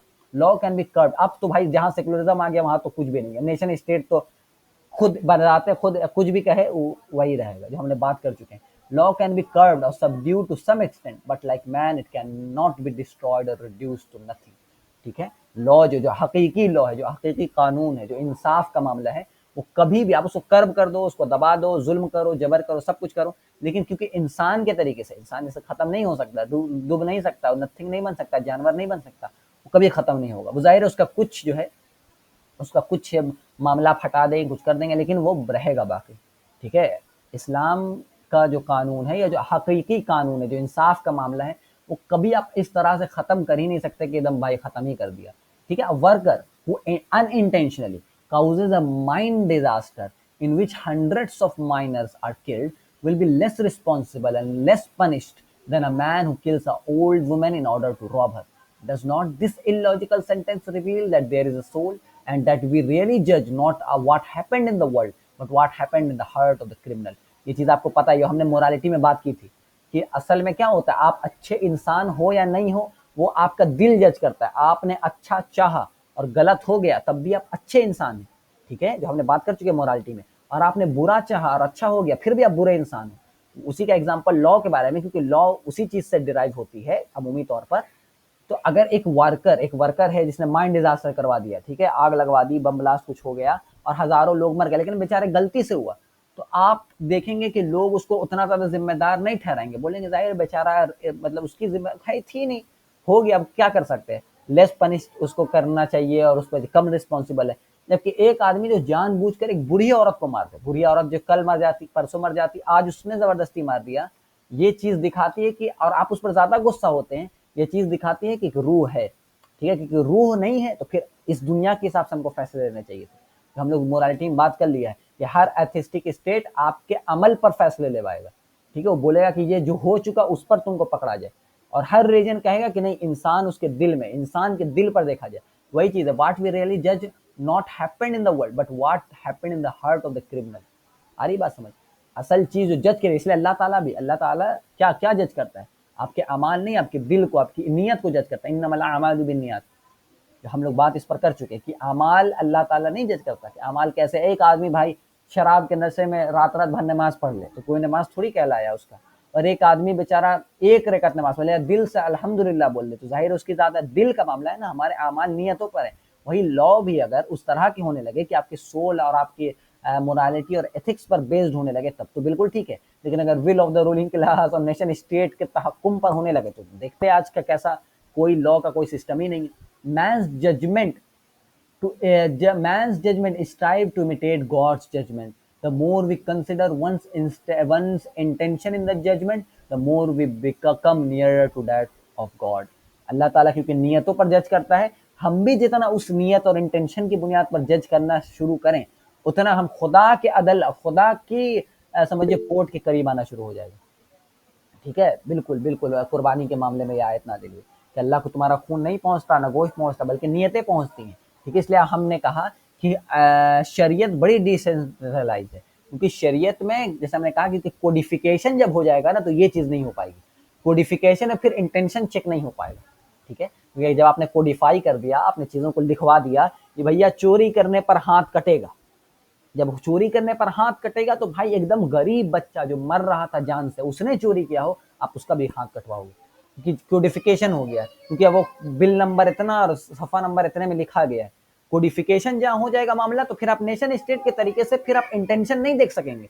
इसलिए शरीयत में जगह जगह के हिसाब से फैसले बदलते हैं। वहां पे काजी होता है, काजी देखता है क्या मामला है, उससे पूछता है क्या नहीं है। हो सकता है भाई एकदम भूखमरी की हालत में चोरी की हो, ठीक है, भुखमरी के हालत में उसने 1 लाख रुपए चोरी कर ले, हो सकता है कुछ ना हो उसको, क्योंकि भुखमरी की हालत था, 1 लाख चोरी कर लिया, गलती से खाना खा लिया तो उसका हाथ नहीं कटा। और एक आदमी जिसने जो है कि जानबूझ के 10 रुपए चोरी किए, चलिए मान ली 10 तो नहीं, 10 पे तो नहीं हाथ कटता, जो भी है हद बेसिक मिनिमम उतना उसने चोरी किया, जानबूझ करके कम चोरी किया, उसका हाथ कट जाएगा। लेकिन जब हम उसको कोडिफाई कर देंगे शरीयत को, जो कि नेशन स्टेट का हम कॉपी करने पर जब करने लगेंगे, कोडिफिकेशन ऑफ द शरिया होने लगेगी, तो फिर उसका भी 10 हाथ कटेगा, इसका भी हाथ कटेगा। तो फिर हम इंटेंशन पर नहीं आ जाएंगे, फिर हम भी उसी जो है कि अमालात पर आने लगेंगे। इसलिए काजी और फतवे पे बहुत ज्यादा अब देखते हैं टाइमिंग प्रोसेस है, तुरंत तुरंत फैसले नहीं दिए जाते। अल्लाह के रसूल कई सारी हदीस है ना, कि कोई भी आदमी आए तो उसको चाहिए कि दोनों की बातें सुने कि क्या कह रहा है, पूरा बात समझे फिर कोई फैसला दे। ठीक है, गवाह की इतनी जिम्मेदारी, गवाह का इतना जोर देता है इस्लाम कि 4 गवाह लाओ। औरत पर अगर कोई कह रहा है ये औरत जानी है या औरत का उसको बदचलनी का इल्जाम लगा रहा है तो गवाह लाए, गवाह नहीं लाएगा तो 80 कोड़े उसको पड़ेंगे। आ रही है बात समझ? तो ये गवाह का मामला ये क्या है कि आप भाई सही बोल रहे हो नहीं बोल रहे हो, बहुत छोटी बात नहीं है लॉ बना देना। तो जब हम उस चीजों को डिफाई करना शुरू करेंगे तो फिर मसले पैदा होंगे। By accepting the intention even in the smallest degree we admit the existence of God and thus reject materialism. आ रही बात समझ? ठीक है, नॉन कोडिफिकेशन ऑफ शरिया खुदा का एग्जिस्टेंस का कायल होता है कि हम इंटेंशन को जज करते हैं। हाँ भाई इंटेंशन है, इंटेंशन जहां आ गया सोल आ गया, जाहिर है सोल आ गया तो खुदा आ गया। और जब हम इन चीजों का रद्द कर दे कि नहीं जो हुआ है उस पर हम तुमको जो है कि फैसले सुनाएंगे, तुमने कत्ल किया इंटेंशन डजंट मैटर हो गया उस पर फैसले कराएंगे, तो आपने सोल का इनकार कर दिया, सोल का इनकार कर दिया, खुदा का इनकार कर दिया और मटेरियलिज्म को एक्सेप्ट कर लिया। आ रही बातें समझ? ये चीजें पनिशमेंट एंड सोशल डिफेंस। अब ये बात एक बहुत अच्छी है, इसमें कुछ ज्यादा खास ही ना, मैं एक दफा बता चुके आप लोगों को, फिर से वही चीजें आएंगी। Generally speaking the difference between a punishment and a measure of a defence. देखा सोशल डिफेंस में क्या होता है ना, आजकल बहुत सारी कंट्रीज पनिशमेंट पर यकीन नहीं रखते और सोशल डिफेंस आ गया है मार्केट में। सोशल डिफेंस में होता क्या है कि बहुत भयंकर भयंकर भी कत्ल कर दो, ठीक है, आपने हजारा कत्ल किए, आपको कोई जेल मतलब आपको कुछ इस तरह का पनिश नहीं किया जाएगा कि फांसी हो गई और 10 घंटे लग रहे हैं 100 घंटे लग रहे हैं, नहीं। सोशल डिफेंस में होता है कि आपको लेकर के ले जाते कुछ साइकेट्रिक हॉस्पिटल में, क्योंकि इनका नजरिया है कि क्रिमिनल्स बनते नहीं, लोग क्रिमिनल होते नहीं, उनको बनाया जाता, उनके ट्रॉमाज और उनके पास्ट और उनके पर जो है गुजरी है वाकयात, उस वजह से वो क्रिमिनल बनता है, माने वो एज अ ह्यूमन इनोसेंट है। रिहेबिलिटेशन सेंटर उसको डाला जाता, बिल्कुल ठीक है। ये जो आप एक नेटफ्लिक्स सीरीज थी माइंड हंटर करके, ठीक है, उसको पूरा हम देखा भी देंगे, लेकिन क्योंकि इस चीज पर थी तो उसका हम थोड़ा ओवरव्यू लिया। उसमें था कि लोग थे कुछ सीआईए और एफबीआई के, मतलब यूएसए के, उसमें था कि जो बड़े बड़े कातिल थे उन लोगों के पास जाते थे और उनसे उनका ट्रॉमा और उनका सारा उनका बताते हैं कैसे इस आदमी को इसके पास में अफेक्ट किया और इस वजह से उसने जो है कि कत्ल करना शुरू किया या कुछ भी किया। ये घटिया काम है, ठीक है ना, ये घटिया काम है, क्योंकि फिर यहाँ पर हो जाता है man is innocent and man is the product of his environment, ये फिर घटिया काम हो जाता है, ठीक है, यहाँ पर फिर घटिया काम हो जाता है। सोशल डिफेंस इज घटिया, पनिशमेंट इज रियल, क्योंकि अल्लाह ताला भी पनिश करता है। अल्लाह ताला को सोशल डिफेंस और आपको रिहेबिलिटेशन सेंटर नहीं भेज रहा है, जहन्नम भेज रहा है, ठीक है। ऐसा नहीं है कि एक जन्नत एक जहन्नम और बीच में एक रिहेबिलिटेशन सेंटर कि हाँ बाबू आपने ज्यादा शिरक कर दिया, अच्छा आपके अब्बा क्योंकि मुशरिक थे तो आपने भी शिरक कर दिया, ओके ओके आओ यहाँ पर रिहेबिलिटेशन सेंटर में, नहीं ऐसे नहीं होता है, ठीक है।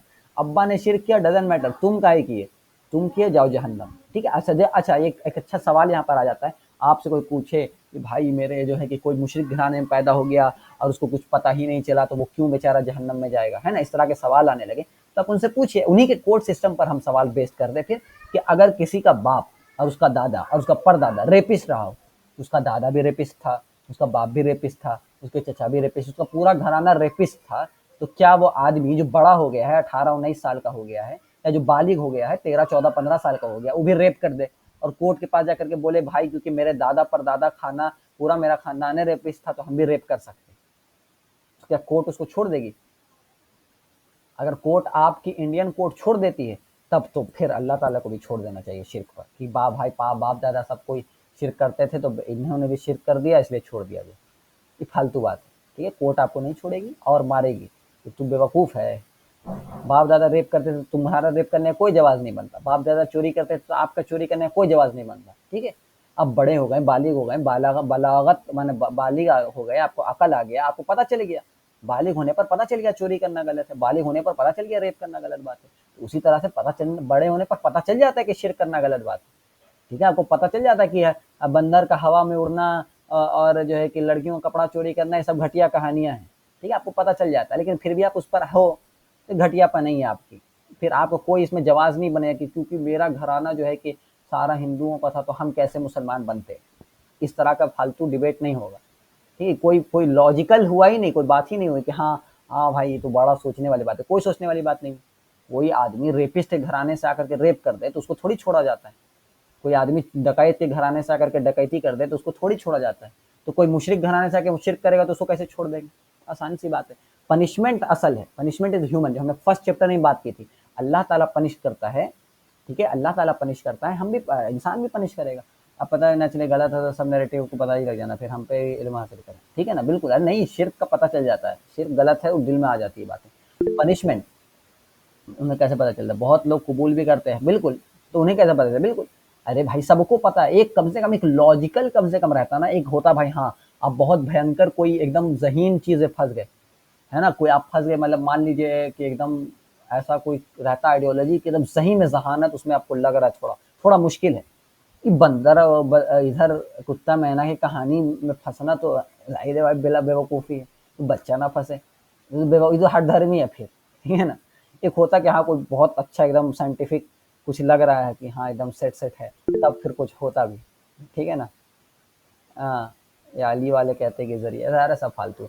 Punishment is in proportion to guilt, while the measurement of defense depends on the degree of social, that is objective, danger of the perpetrator, और how dangerous the criminal is from the viewpoint of society। आ रही बात समझ? Punish हम करते हैं guilt की बुनियाद पर, है ना, पनिशमेंट गिल्ट पर होता है।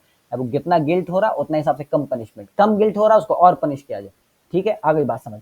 सोशल डिफेंस में क्या होता है कि आप सोसाइटी के लिए कितना डेंजरस हो उस हिसाब से आपको रिहेबिलिटेशन सेंटर में डाला जाएगा। माने आपका कुछ मसला नहीं है, मतलब कोई आदमी दिल में उसका पूरा नफरत भरा हुआ हो और वो सोसाइटी का 5,000 का नुकसान नुकसान करता है तो उसको कम सजा, और एक आदमी बेचारा दिल में थोड़ा कम उसका मान लीजिए बुराई और थोड़ा ज्यादा नुकसान कर देता है तो उसको ज्यादा सजा। ये कोई बात में बात हुआ? तो आप मैंने सोल को कत्ल करके सोसाइटी के बेस पर सजा दे रहे। पनिशमेंट हमेशा उस बुनियाद पर होती है कि आपने क्या खराबी की, ठीक है बात। A drastic example in Stalin purges in which according to some data up to 10 million person 10 million persons were wiped out। Let us pay attention that a purge is not a punishment but a purgation of the society from unwanted elements। both neutralization and purge are mechanical procedures and mechanical terms। Purge जो communist इलाके में हुआ, क्या हुआ इसमें कि communist जो लोग नहीं थे ना, जो कम्युनिस्ट आइडियोलॉजी को नहीं मानते थे या नहीं थे, कुछ गुनाह नहीं किया है लेकिन मार देंगे, कुछ आपने किया ही नहीं है लेकिन उसको कत्ल कर दिया गया 10 मिलियन पीपल को। क्यों? क्योंकि भाई उनके आइडियोलॉजी जो नेशन की आइडियोलॉजी है उसको कंफर्म नहीं करते, कोई गुनाह नहीं किया, क्योंकि इनके हिसाब से सोसाइटी के लिए डेंजरस है कि आप कम्युनिस्ट ना हो। जैसे हमने देखा था अभी एक बुक में था उन लोगों के कम्युनिस्ट मार्क्सिस्ट बुक में कि आप अपने वालदा को कत्ल ना करो, कोई भी अपने माँ बाप को कत्ल ना करे तब तक जब तक वो क्लास स्टेटर ना बन जाए, ठीक है। आ रही बात समझ? तो इनके हिसाब से जितना आप सोसाइटी के लिए डेंजरस हो गए तो आप पर हद लगाया जा सकता है, ठीक है। वॉर एंड टेरर भी है ये, बिल्कुल बहुत अच्छा एग्जाम्पल आज के डेट में। या फिर आज के डेट में देखें, हमने कुछ चोरी नहीं की, हमने कोई लॉ नहीं तोड़ा, लेकिन मैं क्योंकि मेरा नजरिया क्योंकि नेशन स्टेट के अगेंस्ट है और इस स्टेट के अगेंस्ट अगर चला जाएगा तो हमको पकड़ लिया जाएगा। भाई कुछ नहीं करे हम, कुछ करेंगे ही नहीं कभी, मतलब कुछ करो नहीं, आप कोई लॉ नहीं तोड़ो, कुछ किसी को कत्ल नहीं करो, क्योंकि आइडियोलॉजी आपका इस स्टेट के अगेंस्ट चला जाता है तो आपको स्टेट पकड़ लेती है। मतलब कुछ बात में बात हुआ, हम कुछ किया ही नहीं, ठीक है। तो इनका ये है, वॉर एंड टेरर में भी यही था, बिला वजह के मुसलमानों को पकड़ लिया, क्यों भाई? क्योंकि उनके नैरेटिव के हम बस साथ दे रहे। तो इस तरह का तो होता है। Punishment goes along with the legal process while the measure of social defense goes with treatment, है ना, रिहेबिलिटेशन सेंटर होता है। अब देखते हैं आजकल फांसी वगैरह नहीं हो रही किसी को, है ना, बंद हो गया, फांसी भी नहीं होता, कुछ नहीं होता आज, खास करके यूएस में तो और ज्यादा नहीं। भाई रिहेबिलिटेशन सेंटर डाल दिया गया, अच्छा आपने रेप किया था, हाँ आपके जो है ट्रॉमा था, आपके अब्बा ने, आपके स्टेप फादर ने भी आपका रेप किया इसलिए आपने रेप कर दिया, तो बाद में बात हुआ यार। इस तरह का फालतू है, तो फालतू बात है। A trial is a drama dealing with the exciting and exalted question of freedom, responsibility and justice। Trial में ड्रामा है, उसमें फ्रीडम और रिस्पॉन्सिबिलिटी की बात हो रही है, ठीक है। A trial has always been tied to a fixed ceremony which reminds us of the drama और a rite. On the contrary, the measure of social defense is the question of purpose and is decided by doctor, psychologist, sociologist or the administration, but never by judge। आ रही बात समझ? Social defence जैसे मैंने बताया उसमें कोई सजा उदा का मामला नहीं, उसमें बस आपको रिहेबिलिटेशन सेंटर डाला जाता है, क्योंकि उन लोगों के नजदीक पनिशमेंट नहीं मिलना चाहिए, और उन लोगों के नजदीक बेचारा इंसान मासूम था, उसके पास ट्रॉमाज और उसके पास्ट ने उसको क्रिमिनल बनाया है, तो इसलिए उसको कोई वहां पे जज उज होता ही नहीं, वहां पे सारे डॉक्टर और साइकोलॉजिस्ट और एडमिनिस्ट्रेशन होते हैं कि आप रिहेबिलिटेशन सेंटर में जाओ, उसको छोड़ दिया जाए। कोई बातें बात हुआ? In utopia there are no courts and no trials because there is no freedom and no responsibility as there is neither ethics nor law. ये बात आ गई। यूटोपिया में आप देखते हैं कोई कोर्ट वोर्ट थोड़ी होता है, यूटोपिया में कभी कोर्ट नहीं होगा, क्योंकि इंसान ही नहीं है भाई। कोर्ट किसके लिए होता है? इंसान के लिए, क्योंकि फ्रीडम का बात करता है कोर्ट, फ्रीडम के लिए, फ्रीडम इंसान के पास होता है। यूटोपिया में इंसान नहीं, इंसान जब नहीं तो फ्रीडम नहीं, फ्रीडम जब नहीं तो कोर्ट क्या करेगा, ठीक है। The member of a society is neither guilty nor responsible, he can only be useful और हार्मफुल, बहुत जरूरी चीज, ठीक है ना। गिल्टी होना, ये रिस्पॉन्सिबल होना, ये इंसान करता है। हम लोगों ने पहले चैप्टर में बात की कि हर इंसान जिम्मेदार है, तकलीफ जो शाह वली अल्लाह उसको कहते हैं कि आपको गिल्ट फील होगा, तो जाहिर है आपका एक इंटरनल सोल है उस पर गिल्ट फील होगा। तो गिल्टी होना, ये रिस्पॉन्सिबल होना, ये सारी चीजें, अच्छा या बुरा होना, ये इंसान के लिए। मेंबर ऑफ अ सोसाइटी, एक सिटीजन सिर्फ यूजफुल हो सकता है या हार्मफुल हो सकता है।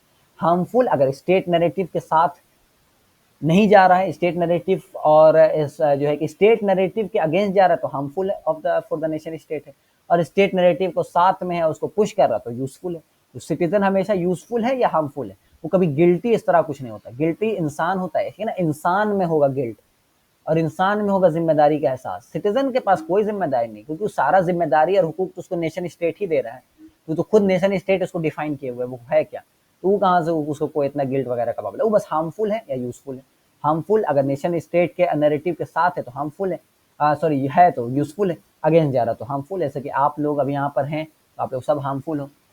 Humanism is the affirmation of man as a free and responsible being, ठीक है, ये हमें पता है। Nothing degrades man more than the proclamation of irresponsibility, man is responsible, animals and things are not. ये पहले चैप्टर में हमने बात की थी कि इंसान को डिह्यूमनाइज करना, सबसे बड़ा इंसान को डिग्रेड करना उसकी इंसानियत से, ये है कि इंसान को उसके रिस्पॉन्सिबिलिटी से हटा दिया जाए, ये बोल दिया जाए कि इंसान रिस्पॉन्सिबल नहीं है, man is the product of his environment वाली बात कह देना, इंसान को इंसानियत से गिरा देना है, ठीक है। और यही काम करता है सोशल डिफेंस का नजरिया। तो कहता है इंसान तो क्रिमिनल नहीं था, उसके ट्रॉमा और उसके पास ने उसको क्रिमिनल बनाया, घटिया बात है, ठीक है, ये बिल्कुल घटिया बात है। इंसान खुद से बना, वो रिस्पॉन्सिबल है, उसने चूज किया कि वो क्राइम करेगा। द पर्पस ऑफ पनिशमेंट, ये चीज, the purpose of punishment is not the prevention, protection, improvement, compensation और even the reeducation of the criminal. The purpose of punishment has nothing in common with this world. Its aim is to re-establish the moral balance which was put out of order by committed crime। ये चीज है, ठीक है, जिसमें मैंने आपको बताया भी था कि नेशन स्टेट और शरीयत का पनिशमेंट बिल्कुल मुख्तलिफ कैसे है अपने नेचर में। कि नेशन स्टेट जब पनिश करता है तो प्रिवेंशन, प्रोटेक्शन और इम्प्रूवमेंट और जो है इन सारी चीजों के लिए पनिश करता है कि आपने नुकसान कर दिया, लो आपको भी मारूंगा या आपको भी जेल में डालूंगा, और ये सारी चीजें करेंगे, ठीक है। शरीयत का मामला है कि मोरल ऑर्डर ना बिगड़े, ठीक है। शरीयत होती है मोरल ऑर्डर को अपहोल्ड करने के लिए। शरीयत होती है कि अमर अल मारूफ और नही अनिल मुनकर को फुल्ली तौर से एक्सरसाइज किया जाए। शरीयत का कयाम इटसेल्फ ये नहीं है, शरीयत इज नॉट द गोल, ठीक है। अमर अल मारूफ और नही अनिल मुनकर इज द गोल, और शरीयत का कयाम उस चीज को समझिए एक्सरसाइज करने के लिए फ्री रास्ता देती, इसलिए हम शरीयत के कयाम की बात करते हैं, ठीक है। शरीयत in itself is not the goal, ठीक है। शरीयत का कयाम करना हमारे लिए नहीं है, हमको अमर मारूफ नहीं मुनकर करना है, और अमल मारूफ नहीं मुनकर के लिए शरीयत चाहिए, इसलिए हम शरीयत की बात करते हैं। आ रही है बात समझ। तो जो ये है, शरीयत सिर्फ मोरल बैलेंस के लिए, कोई भी जो असल पनिशमेंट होगा ना, वो मोरल ऑर्डर जो बिगड़ जाता है उसको वापस लाइन में लगाने के लिए होता है, ठीक है। मोरल ऑर्डर जो बिगड़ गया है मार्केट में, उसको वापस लाइन में लगाने के लिए होता है। Punishment will remain a retaliation और a moral answer to a immoral act even if it is in practice useless. Punishment aims at a moral effect while the measure of defense aims at the social interest, ठीक है। इसलिए आप फर्क देखें कि शरीयत ये जो खिलाफत जब आपको पनिश करती है और एक नेशन स्टेट फर्क पनिश करता है, दोनों में क्या फर्क है। नेशन स्टेट फर्क करता है आपको इन वजूहत से, परफेक्शन, प्रिवेंशन, प्रोटेक्शन, इंप्रूवमेंट और अपना तहक्कुम बरकरार रखने के लिए, ठीक है।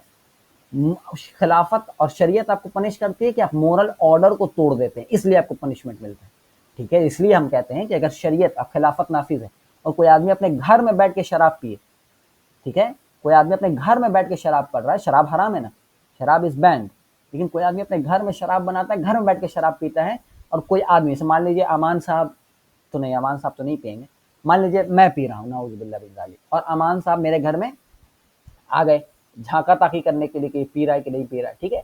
ये आदमी मेरे घर में अगर झांका ताकी करने के लिए आएगा ना, तो शरीयत इसको सजा देगी, हमको नहीं देगी।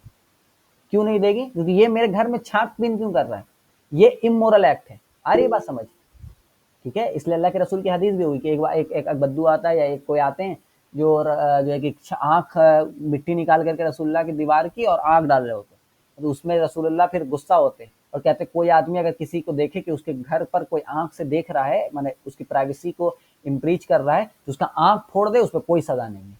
जो उल्टा जिसका आंख फूटा उसी को और सजा मिलेगा कि तू क्यों दूसरे के घर में देख रहा था। ठीक है, आखिरत में कुछ सजा कम भी होती है अगर हद लागू हो जाए, बिल्कुल बिल्कुल बिल्कुल होती है, क्योंकि आप फिर मोरल ऑर्डर वापस बरकरार हो जाता है ना, बिल्कुल ऐसा होता है। लेकिन इसलिए इसलिए हम कह रहे हैं शरीयत जो इस वर्ल्ड में जिस पनिशमेंट दे रही है, पनिशमेंट इस वर्ल्ड का ताल्लुक है ना उसका। देखें, खिलाफत में अगर मैं घर पर बैठ के शराब बना रहा हूँ, पी रहा हूँ, कोई खलीफा वही ताकत नहीं रखता कि हमको कुछ करने लगे। आ रही बात समझ? ठीक है, ठीक है ना। खलीफा भी कोई काम नहीं करेगा। कोई छुप करके अगर जो है उमर रज़ी अल्लाह अन्हु छुप करके कोई पानी मिलाए, ठीक है, कुछ नहीं कर सकते। उमर रज़ी अल्लाह अन्हु का है ना, छुप करके पानी मिला रहा था, आप कुछ नहीं कर सकते। ठीक है, एक औरत ने जिना की हद यही ली कि मैं यह लूंगी पर आखिरत में नहीं। बिल्कुल शरीयत में यही होता है कि आप इस दुनिया में अगर उस पनिशमेंट को ले लो तो आखिरत में नहीं मिलेगा। ठीक है, और होता भी तब है, पनिशमेंट तब होता है जब आप मोरल ऑर्डर बिगाड़ते हैं। जब आप मोरल ऑर्डर नहीं बिगाड़ेंगे आपको पनिश नहीं किया जाएगा। इसका मिसाल मैंने दिया कि अगर कोई आदमी शरीयत के अंदर, शरीयत नाफिज है, कोई अपने घर में बैठ करके जिना कर रहा है, घर में अपने जिना कर रहा है, बाहर नहीं पता चल रहा है किसी को। ठीक है, ठीक है, बिल्कुल बहुत दफा लौटाया भी है। ये क्यों क्यों लौटाया? क्योंकि पब्लिक में आम नहीं हुआ वो चीज, वो मोरल ऑर्डर खराब नहीं हुआ मदीने की रियासत की। लेकिन आप बार बार आकर के बताओगे कि मैंने किया है, मैंने किया है, तो मोरल ऑर्डर बिगड़ गया। अब आवाम के सामने आ गया कि हाँ इसने तो काम किया है, मैंने ये काम कुछ है। अब इस काम के पता जब पब्लिक को चला है, इसलिए अब सजा तुमको देना होगा कि तुम मोरल ऑर्डर वापस से बैलेंस आउट हो जाए। आ रही है बात समझ? इसलिए आप देखते हैं कि अल्लाह की शरीयत में हुदूद नाफिज करने के लिए कई सारे गवाह चाहिए होते हैं। ठीक, कोई जिना के लिए 4 गवाह चाहिए। 4 गवाह का मतलब समझ में आता है कि भाई बहुत बढ़िया पब्लिक के सामने वो काम हुआ है, तब ना 4 गवाह ला के दोगे। घर पे कोई करेगा, दो आदमी कोई घर में जिना कर रहा है मान लीजिए मिसाल के तौर पर, और उसको 3 लोगों ने देखा, तब भी उस पर हद नाफिज नहीं होगा। क्यों नहीं होगा? क्योंकि 4 लोग नहीं है, 4 लोग नहीं है, 3 लोग हैं। मतलब मोरल ऑर्डर जो है, मोरल ऑर्डर जो सोसाइटी का नहीं बिगड़ा, 3 ही लोगों ने देखा, ज्यादा पब्लिक को पता नहीं चला इसके बारे में। लेकिन जब 4 और 5 मतलब इतना भयंकर पब्लिक ऑडियंस के सामने आपने जिना किया है, माने सोसाइटी का मोरल ऑर्डर आपने बिगाड़ दिया है। अब इस मोरल ऑर्डर को वापस लाइन में लगाने के लिए तुमको हद नाफिज करना पड़ेगा। आ रही बात समझ? ठीक है, किसी औरत के बारे में, ठीक है, किसी औरत के बारे में, किसी औरत को मान लीजिए आपने कह दिया कि ये जानी है, या उसके बारे में बदचलनी का आपने इल्जाम लगाया। ठीक है, ये क्यों? इस पर आपको ही उल्टा सजा मिलेगा 40 कोड़े। क्यों मिलेगा? क्योंकि आपने उसके लिए दलील नहीं लाई। दलील के लिए 3 गवाह या 4 गवाह उसके लिए चाहिए होते हैं। कि किसी औरत पर आप जिना की तोहमत लगा रहे हो, तो आपको चाहिए कि 4 गवाह या 3 गवाह, गालिबन याद नहीं हमको, लेकर के आओ। जब आप उस लेकर के नहीं आओगे तो उल्टा आप ही को 80 कोड़ा मिलेगा, क्योंकि तुम फिर मोरल ऑर्डर बिगाड़ रहे हो पब्लिक का, किसी औरत का उसके उसके ऊपर लगा करके। हो सकता सही में वो औरत जिना की हो सकता वो सही में वो औरत बदचलन हो, और सही बात है होगी, लेकिन क्योंकि गवाह नहीं है, मतलब मोरल ऑर्डर नहीं बिगड़ा है। अब तुम जबरदस्ती उसके बारे में बात करके मोरल ऑर्डर तुम बिगाड़ रहे हो। अगर गवाह नहीं है तो चुपचाप रहो। गवाह मिल गए मतलब सही में बहुत सारे लोगों को पता है, तब उस पर हद लगेगा। और गवाह नहीं था और तुम जाकर के बात करने लगोगे, माने तुम अब मोरल ऑर्डर बिगाड़ो, अब तुमको 80 कोड़ा पड़ेगा। आ रही बात समझ? खिलाफत में पनिशमेंट मोरल ऑर्डर बिगाड़ने के लिए है। ठीक है, हम कोई प्रिवेंशन प्रोटेक्शन वो सब के लिए, वो सब फालतू के लिए हम लोग पनिश नहीं करते। ठीक है, शरीयत में इसलिए कोई घर में घुस के छापा करके कोई आपको पुलिस नहीं पकड़ के लेके जाएगी। शरीयत में कोई घर में छापा नहीं पड़ेगा। शरीयत में कोई घर में घुस करके नहीं, यहाँ पे रेड पड़ गया पकड़ के लेके जाओ, ऐसा कुछ नहीं होता। ठीक है, ये नेशन स्टेट छापे पड़वाता है, क्योंकि उसको चाहिए प्रिवेंशन एंड प्रोटेक्शन, और उसको चाहिए री एजुकेशन ऑफ द क्रिमिनल्स। ठीक है, इसलिए घर में छापे पड़ना नेशन स्टेट की आम कैफियत है। घर में छापे पड़ना, फोन चेक करना, लैपटॉप चेक करना। आ रही है बात समझ? What if someone rapes and even in our courts if there is no much evidence the culprit is not punished? हाँ, नहीं पनिश होगा, क्योंकि भाई उसके पास है नहीं ना। औरत की गवाही के लिए भी कुछ चाहिए होता है, उसको कुछ गवाह होते हैं। रेप के लिए कुछ है, कुछ गवाह का तस्वुर इस्लामी शरीयत में। उसको अगर फुलफिल कर दे तब उस पर सजा है, नहीं फुलफिल करेगा तो बच जाएगा, फिर अल्लाह ताला उसको अजाब देगा। अरे ये बात समझ? हमारा पनिशमेंट का तरीका, हमारा पनिशमेंट है मोरल ऑर्डर ना बिगड़े। जब आप मोरल ऑर्डर बिगाड़ देते हो, मतलब मोरल ऑर्डर बिगाड़ने का मतलब कि माशरे में उस बुराई का खबर फैल गया कि अरे बाप रे चोरी हुआ है, अरे अरे यहाँ तो जिना हुआ है। अब सब पब्लिक के सामने पता चल गया जिना हुआ है, तो अब उस जिना के खिलाफ आपको एक्शन लेना है कि जिना हुआ है, मतलब अब उसको सजा दो, कि अब सब पब्लिक फिर से डर जाए कि नहीं जिना बहुत खतरनाक काम होता है। अरे बात समझ? आप पब्लिक की मोरल ऑर्डर नहीं बिगाड़नी चाहिए।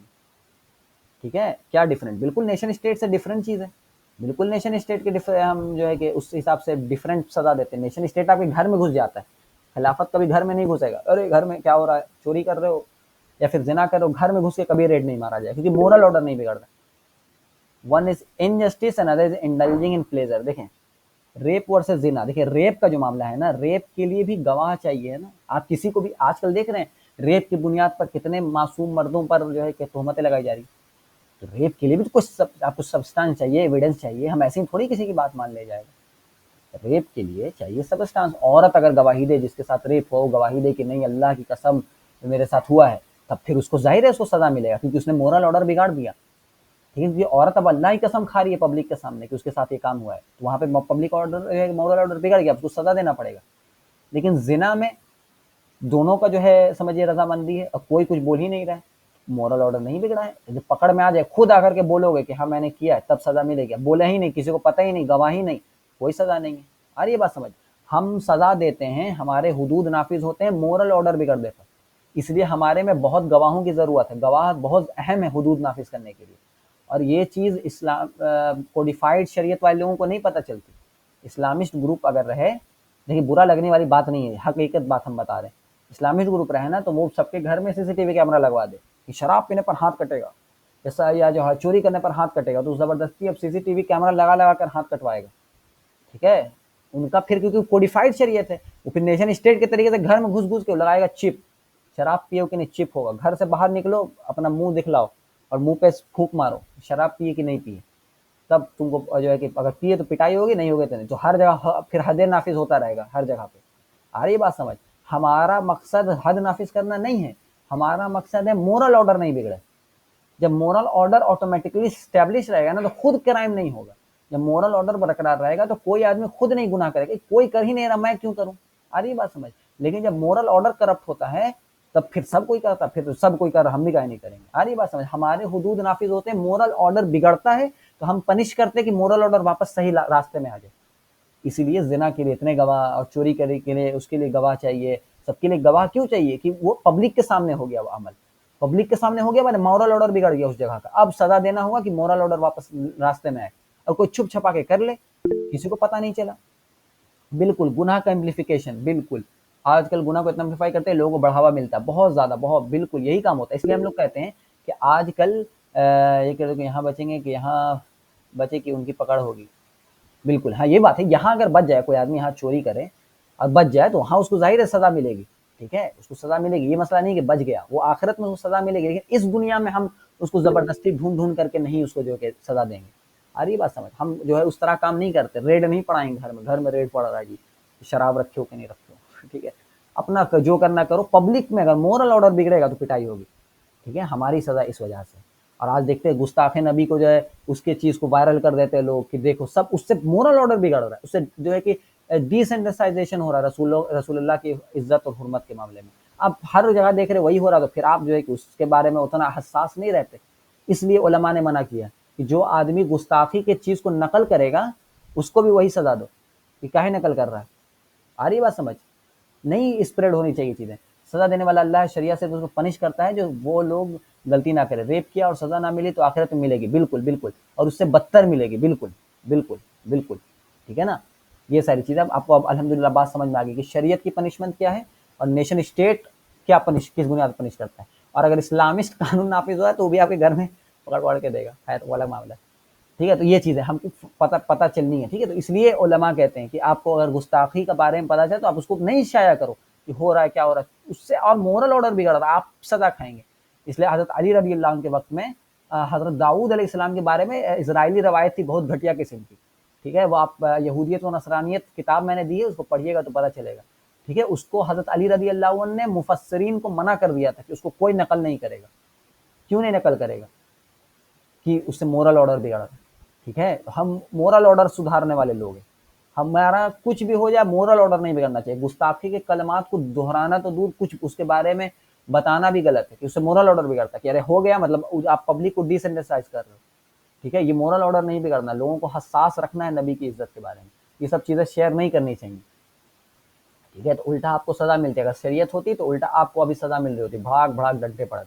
बस हो गया खत्म, कुछ है था नहीं इसमें, लॉ के बारे में था, तो ये खत्म हो गया। अब हम लोग जल्दी से दूसरा चैप्टर भी आज कंप्लीट कर लेते हैं इंशाल्लाह, आइडियाज एंड रियलिटी। ये भी कोई बहुत मुश्किल चैप्टर है नहीं, आसानी से कंप्लीट हो जाएगा। आपको लॉ का पता चल गया, इस्लाम में लॉ किस तरीके से है, और नेशन स्टेट और आज का मेटेरियलिस्टिक लॉ किस तरीके से। ठीक है, हम मोरल ऑर्डर वाले लोग हैं, उनमें क्या फर्क आ गई बात समझ। अच्छा, अब आगे बढ़ते हैं।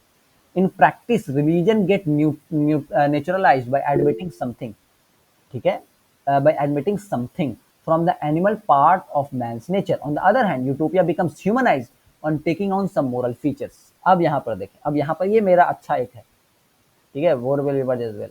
क्या है, more will become prey to that rapist if left unpunished, more rapist will emerge as well, that's why justice in this world is also important. बिल्कुल इंपॉर्टेंट है, उसका कोई रद्द नहीं है, लेकिन जब उस पर जाहिर उस औरत आकर के बोलेगी, गवाही देगी, लोग उस पर बोलेंगे, उसको सजा मिलेगा। अब औरत खुद गवाही छुपा ले, कुछ बोले ही नहीं, तब जाहिर है कहाँ से हम लोग कुछ कर सकते हैं, ठीक है, ये चीज़ है। पनिशमेंट मिलती है इस दुनिया में, मोरल ऑर्डर बिगड़ेगा तो पनिशमेंट मिलेगी, नहीं बिगड़ेगा, औरत भी कुछ नहीं कर रही है, कुछ कोई कर ही नहीं रहा है, तो अब जाहिर ज़बरदस्ती बिना कोई गवाह के, बिना किसी दलील के बस रेपिस्ट कह देने पर तो थोड़ी सज़ा मिलने लगे।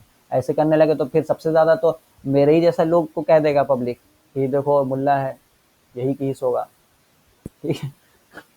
इसमें ना बिना दलील के तो फिर हम ही लोग जैसे लोग जाएंगे उसमें, फिर सलमान खान थोड़ी फंसता है उसमें, शाहरुख खान जैसा हैंडसम हैंडसम आदमी लोग पे नहीं लगता है भाई सज़ा, उसको कोई औरत लोग नहीं फंसाती है, फंसाती है बेवकूफ़ मेरे तरह के आदमी, ठीक है, इसलिए एविडेंस है ज़रूरी।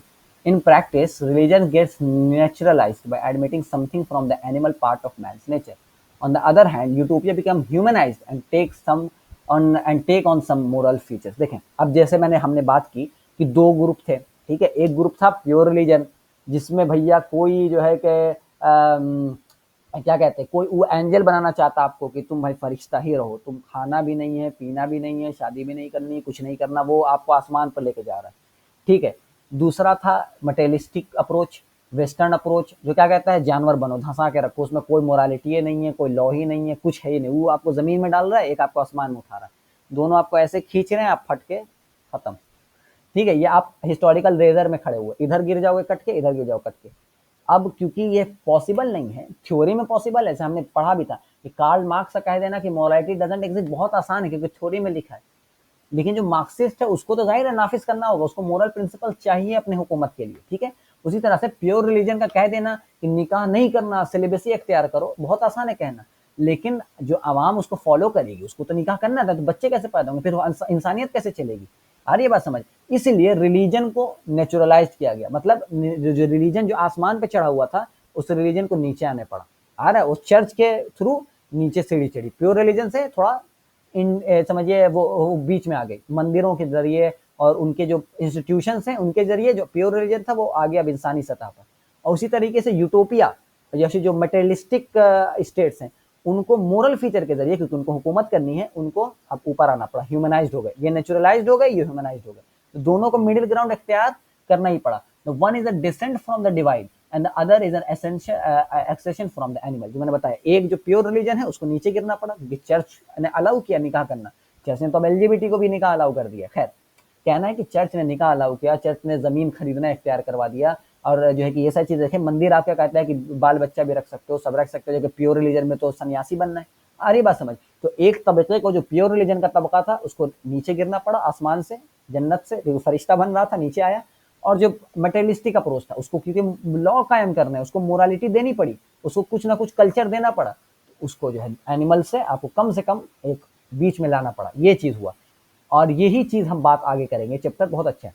The intensive and numerous, the institutionalization of religion, the establishment of church and hierarchy, the approval of marriage instead of chastity, the recognition of work, the new attitude towards property, power, education, knowledge, ठीक है, the acceptance of force and violence, the inquisition and so on। Inquisition हुआ कि नहीं, जो scientist को कत्ल करना शुरू हुआ, तो इनको चाहिए था कि भाई इसको दुनिया से ताल्लुक ही नहीं है, तो इनको जाहिर है जो कुछ कत्ल वतल नहीं करना चाहिए था। आपको पता है इंक्विजिशन में एक मामला पेश हुआ, आप अगर पढ़ेंगे, इंक्विजिशन बहुत घटिया काम हुआ, इस वजह से वेस्ट रिलीजियस तबके से नफरत करता है इंक्विजिशन की वजह से। एक मैंने पढ़ा था कि इसमें तो था, किताब का नाम नहीं याद आ रहा, लगता है मरियम जमीला का ही किताब था, उसमें था कि एक आदमी, मतलब एक पोप जो है, पोप या फादर, वो बोलता है कि जाओ उस शहर में, उस बस्ती में जाओ और वहां जाकर के सबको मार दो, क्योंकि उसमें कुछ लोग मुर्तद हो गए, ठीक है, कुछ लोग मुर्तद हुए, कुछ लोग जो है उस चर्च की अथॉरिटी को नहीं मान रहे, 4 5 10 लोग होंगे, जा करके तुम पूरी बस्ती को हलाक कर दो।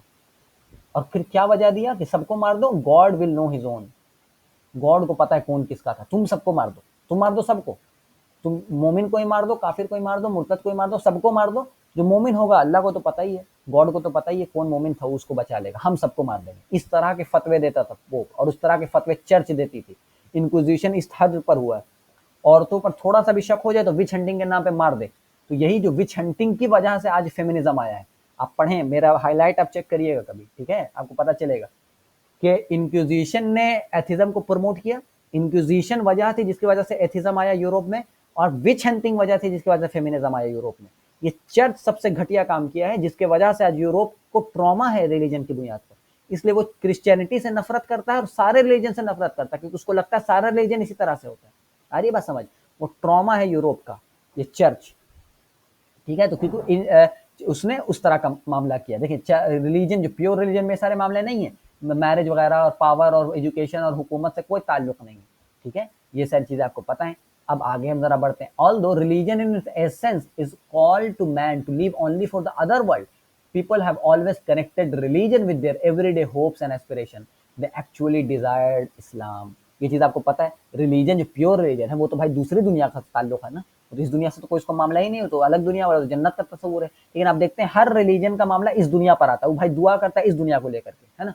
वो अपने अमाल में होप रखता है इस दुनिया को, यार हो जाए तो अल्लाह है ना इस दुनिया में भी मेरा सवार देगा, दूसरी दुनिया में तो है ही, इस दुनिया में भी भाई मेरा रब है, मेरा गॉड है, वो बचा लेगा इस दुनिया में। जबकि प्योर रिलीजन कह रहा है इस दुनिया में कुछ नहीं हम करेंगे, इस दुनिया में तो भाई लूसीफर की बादशाही है। मतलब इंसान इन इट्स, क्योंकि इंसान है और इस्लाम पर पैदा हुआ है, इसलिए हर इंसान दिल में ये इस्लाम ही चाहता था कि उस दुनिया का भी ध्यान दे, इस दुनिया का भी ध्यान दे, लेकिन उसको मिला ही नहीं। प्योर रिलीजन मिला या फिर प्योर एथिज्म मिला, बीच में मिला ही नहीं। जबकि इस्लाम जो बाइपोलर है, ये दोनों के बीच का कनेक्शन कायम करता है, ठीक है। Jesus and Christianity, to explain Christianity and to understand its historical development, we have to distinguish the life of Jesus from the life of Christianity. From the very beginning, Jesus was on one side while Christianity on the other side. ठीक है, जो असल Christianity है इसमें तो भाई एक गाल पे थप्पड़ पड़े तो दूसरा पे जो है कि बढ़ा दो, कोई तुमको लेकर के 1 किलोमीटर चले तो उसके पीछे 2 किलोमीटर चलो। आप पढ़ें बाइबल को, ठीक है, या फिर आप पढ़ेंगे इसी को यहूदियत और मलूकियत पढ़ेंगे, या फिर अल जिहाद फिर इस्लाम मौलाना मौदूदी की पढ़ेंगे, उसमें पता चलेगा कि कोई आपसे एक आपका कुर्ता मांगे तो उसको 2 कुर्ते अपने दे दो। तो ये जो है कि जीसस का तालीमात तो ये है, क्रिश्चियनिटी उसके मुखालिफ है। क्रिश्चियनिटी कह रही है अपना आपका ज़मीन है, आपका हक है, चोरी करना है तो सज़ा जेल वोल होगा, कुछ भी होगा। तो क्रिश्चियनिटी तो बिल्कुल अलग साइड पर है जो है कि प्योर रिलीजन से। आ रही बात समझ? इसी तरह से आप देखें आज के डेट में वही सारी चीज़ें, ठीक है, इसमें कुछ मैंने हाईलाइट किया नहीं कि वही सारी चीज़ें बार में रिपीट हुई हैं। At distinguished from the Gospels, Paul recognises property, हमने बताया जो सेंट पॉल है जिसने शरीयत से ईसाइयत को काट दिया था, work, economy, ranks, marriage, obedience, inequality, and even slavery. Jesus and the Gospels are on one side, and church and theology on the other. The first is idea, the second is reality. आ रही बात समझ? Jesus की तालीमात पर अमल करना सुनने में तो बहुत अच्छा है, लेकिन अमल हो नहीं पाएगा, क्योंकि कोई इंसान जो है वो छोड़ नहीं सकता है जो है समझिए अपनी दुनिया को, उसको भूख लगती है, उसको शहवत होती है, वो आइडिया है, आइडियलिज्म है। रियलिटी में वो चर्च ही पर अमल करता है। उसी तरह से कार्ल मार्क्स का जो आइडिया है वो आइडिया है कि भाई मोरालिटी डजंट एग्जिस्ट और डाइलेक्ट्रिक मटेरियलिज्म, है ना, ये सारी चीजें आइडिया हैं, थ्योरी हैं, सुनने में अच्छी लगती हैं, लेकिन प्रैक्टिकल में यूएसएसआर को चीजें करनी पड़ी। According to Marx, development is gradual and inexorable and cannot be interrupted or subdued. Still, Marxist tries to impose the same recipe for social and economic orders on all countries, ignoring the fact that existing economic and social development in one country are at quite different levels than the other. ये चीज समझे, ठीक है। Karl Marx के नजदीक development जो है वो कभी जो है इंटरप्रेट नहीं हो सकता, इंटरप्ट नहीं हो सकता, सबड्यू नहीं हो सकता, वो ग्रेजुअल प्रोसेस है, ठीक है, वो अपने से होगा, ठीक है। क्योंकि क्लास का जो क्लैश है, जो डायलेक्टिक मटेरियलिज्म है कि अपने आपस में क्लास के स्ट्रगल्स होंगे, क्लास क्लैशेस होंगे, तो खुद ब खुद लोग ऑटोमेटिकली कम्युनिज्म की तरफ चले जाएंगे, ठीक है। लेकिन हम देखते हैं भाई मार्क्सिस्ट हर कंट्री में जा करके अपना तहरीक शुरू करवाते कि नहीं करवाते। आप डेवलपमेंट को इंटरप्ट कर रहे हो कि नहीं कर रहे हो, आप इकोनॉमी को इंटरप्ट कर रहे हो कि नहीं कर रहे हो, जो कि कार्ल मार्क्स कह रहा है ऐसा नहीं होना चाहिए। आ रही बात समझ? आप जाके चाइना में वही प्रोपेगेंडा चला रहे हैं और हर जगह वही प्रोपेगेंडा चला रहे हैं। ये बात समझ में आती है कि आप भी थ्योरी में अलग हैं, करने में बिल्कुल अलग है, ये चीज समझनी होगी। इसमें बहुत सारी चीजें हैं, कुछ है नहीं मेजोरिटी में देखा जाए। द थ्योरी ऑफ एलियनेशन जो मैंने बताया, इसमें है क्या थ्योरी ऑफ एलियनेशन, जरा समझे, ये जरूरी है। कार्ल मार्क्स की थ्योरी बहुत समझिए कि एक मोरल अपील करती है, ठीक है। थ्योरी ऑफ एलियनेशन असल में है ना कि थ्योरी ऑफ एलियनेशन में कार्ल मार्क्स लिखता है कि वर्कर क्लास जो है वो भाई फैक्ट्री में काम कर रहा है और वो प्रोडक्ट कोई चीज़ बना रहा है, ठीक है, वो उसने बनाया मान लो कार, जैसे हमने बात उस पर हम लोग कर चुके हैं गालिबन कि कार बनाता है तो कार का कोई पहिया बना रहा है, कोई जो है हैंडल बना रहा है, कोई कुछ बना रहा है, कोई कुछ बना रहा है। लास्ट में जब कार बन जाती है तो वो उससे कनेक्ट नहीं कर पाता अपने प्रोडक्ट से। आ रही है बात समझ? वो अपने जिस पर उसने मेहनत की उस प्रोडक्ट से वो कनेक्ट नहीं कर पाता कि मैंने बनाया है इसको, तो वो एलियनेट फील करता अपने ही बनाए हुए प्रोडक्ट से, वो अपने ही बनाए हुए प्रोडक्ट से जो है कि दूर फील करता, अपने आप को दूर फील करता कि ये तो मैंने बनाया ही नहीं, वो अपने ही बनाए हुए प्रोडक्ट को फील नहीं करता, ठीक है, ये एलियनेशन है, ठीक है। ये चीज कार्ल मार्क्स साहब को नहीं लिखनी चाहिए क्योंकि ये मोरल अपील कर रही है, ये कह रही है कि बेचारा यहाँ पे बन रहा है ना, यहाँ पर वर्कर जो है उसके दुख दर्द की बातें आ रही है, जबकि कार्ल मार्क्स के नजदीक सोल नहीं है, मेटाफिजिक्स नहीं है, दुख दर्द नहीं होना चाहिए, हर चीज थ्योरी है, तो इनके ही थ्योरी ऑफ एक्सप्लॉयटेशन के नजदीक तो ये चीज होनी ही वाली थी, तो फिर इसको एक जो है कि उस तरह से क्यों दिखलाया गया? इसीलिए the theory of alienation maybe because of his idealistic character was created with silence for a long time। बहुत सारे जो मार्क्सिस्ट हैं, कम्युनिस्ट हैं, उनको बहुत देर इसको जो है कि बैकलैश किया, इसको ज्यादा भाव नहीं दिया, इसको थोड़ा मटिया मटिया के रखा। When Marxism had to be implemented in practical life, new non-materialistic and non-Marxist elements had to be incorporated. In some respects, even Marx would hardly be able to identify his teaching in many present-day socialist countries। आ रही बात समझ?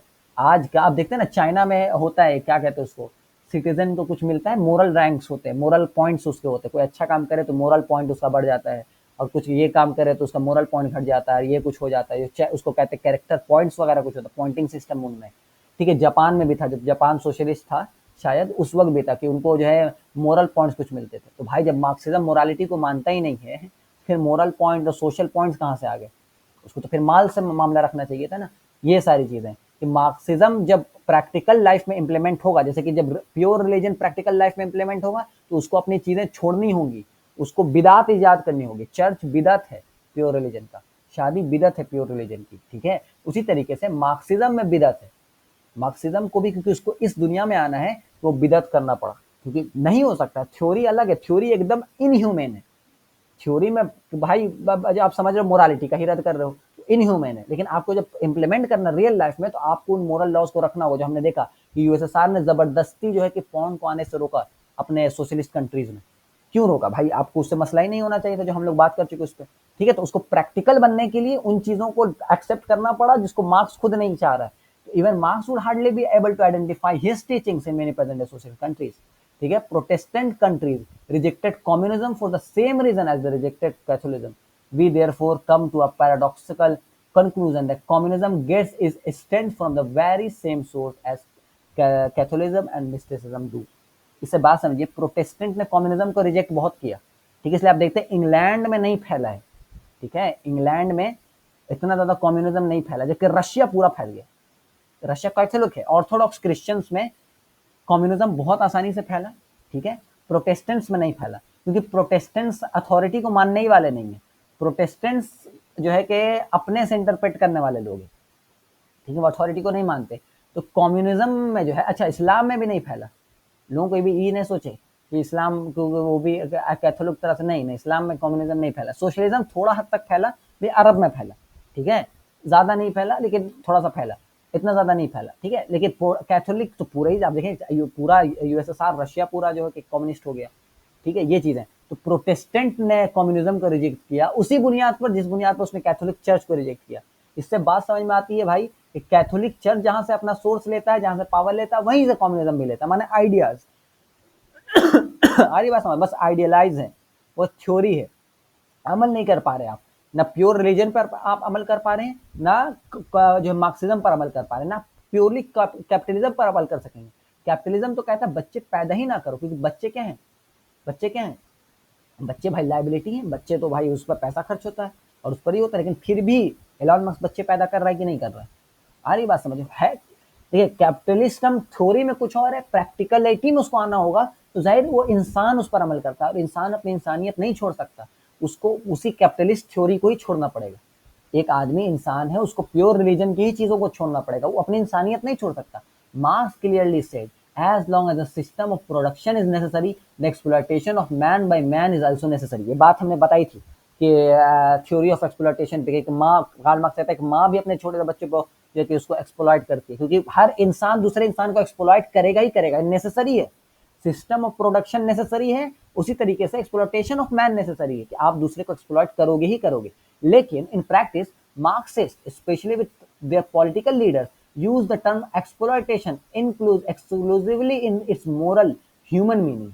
लेकिन फिर क्योंकि अगर भाई देखें बात समझिए, एक्सप्लॉइटेशन जब नेसेसरी है, एक्सप्लॉइटेशन जब होगा ही होगा, फिर वहां पर कोई मोरालिटी तो नहीं आएगी ना। मोरालिटी कब आती है? जहाँ पर फ्रीडम होता है, जहाँ पर आप जो है कि आप बेचारे बनते हो, वहां पर है ना कि बेचारा बन गया, उसको जो है जबरदस्ती उस पर एक्सप्लॉइट किया जा रहा है। लेकिन आपका खुद कार्ल मार्क्स कह रहा है कि एक्सप्लॉइटेशन होगा ही होगा। जब होगा ही तो फिर काहे के लिए जो है कि अपने आप को गमगीन करना, है ना। जब एक्सप्लॉइटेशन होगा ही तो फिर किस बात पर आप जो है वो दुख फील कर रहे हैं और किस बुनियाद पर आप रो रहे हैं। अरे ये बात समझो, एक्सप्लॉइटेशन होना ही है, आपके अकॉर्डिंग एक्सप्लॉइटेशन होना ही है, आपके अकॉर्डिंग लोगों को मरना ही है, तो फिर लोग मर रहे तो रो काहे रहे।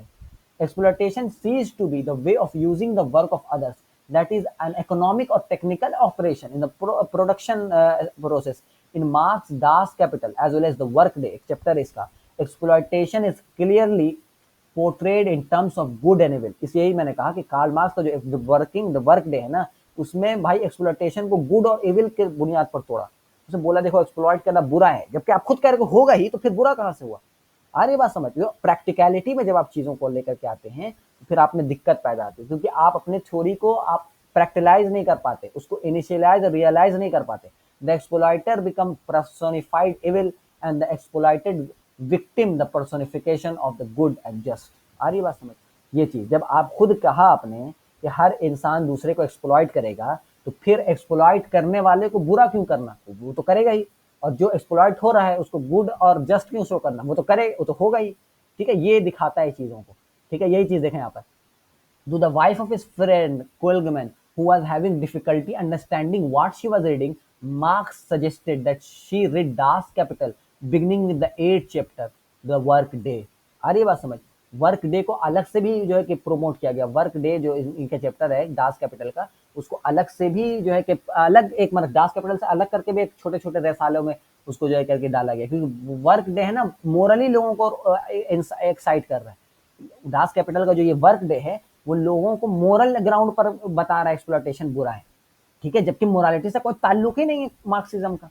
हम लोग बात कर चुके, खुद कार्ल मार्क्स कहता है कि मोरालिटी कुछ नहीं होती, और कार्ल मार्क्स खुद कहता है ह्यूमन राइट्स कुछ नहीं होता। तो फिर जब एक्सप्लॉइटेशन हो रहा है तो आप बुरा क्यों फील कर रहे हो।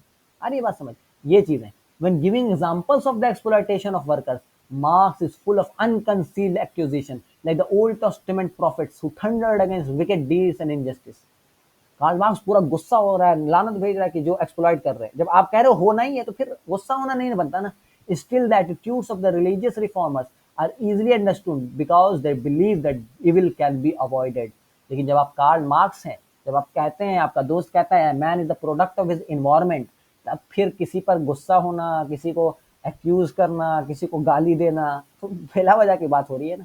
ये चीज शो करता है कार्ल मार्क्स बेचारा कितना भी कुछ करे, खुद कार्ल मार्क्स खुद कंसिस्टेंट नहीं था। To condemn an evil deed is to recognise that it is the result of man's free choice. आ रही बात समझ, जो कि मार्क्सिस्ट नहीं बिलीव करते। मार्क्सिस्ट कहते हैं कि आप प्रोडक्ट ऑफ द एनवायरनमेंट हो, और जब आप किसी को इविल कह रहे हो और उसको गाली दे रहे हो इविल होने पर, तो मतलब आप कह रहे हो कि वो ही इटसेल्फ, वो खुद अपने फ्रीडम की वजह से इविल है। तो अपने ही बात को आप कॉन्ट्राडिक्ट करते हैं, otherwise the condemnation would be meaningless. तो जब कार्ल मार्क्स एक्सप्लॉइटर्स को गाली दे रहा है और उस पर भड़क रहा है, मीनिंगलेस कर रहा है ना, ये काम जाहिर है करना नहीं चाहिए था। The condemnation of necessary exploitation is a contradiction. ठीक है, यही चीज मैं बता रहा था। However, the fact that we do condemn exploitation, and that even Marx does so, proves that the relation between people can never be reduced to naked economic terms। Concerning the necessary exploitation, Marx is right but not consistent। आ गई बात समझ। Karl Marx खुद contradiction show कर दिया। Karl Marx खुद कह रहा है कि लोग एक्सप्लॉइट करेंगे एक दूसरे को, तो फिर जो एक्सप्लॉइट हो रहा है आप उसके साथ क्यों हमदर्दी कर रहे हो, और जो एक्सप्लॉइट कर रहा है उस पर क्यों भड़क रहे हो, जबकि आप खुद कहते हो कि man is the product of his environment.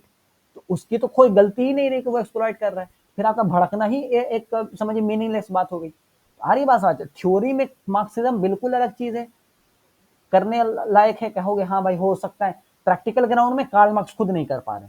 Karl Marx खुद इंसान भर करके आ जा रहे हैं, क्योंकि आप ह्यूमन रिलेशंस को इकोनॉमिक टर्म्स में नहीं तोड़ सकते। आप ह्यूमन के जो ताल्लुकात है आपस को, उसको इकोनॉमिक टर्म्स में प्रोड्यूसर एंड कंज्यूमर में नहीं तोड़ सकते, क्योंकि इंसान है। वही चीज मैंने बताया कि इंसान न फरिश्ता बनेगा न कभी जानवर बनेगा कि इकोनॉमिक और फायदा नुकसान पर चीजों को देखने लगे।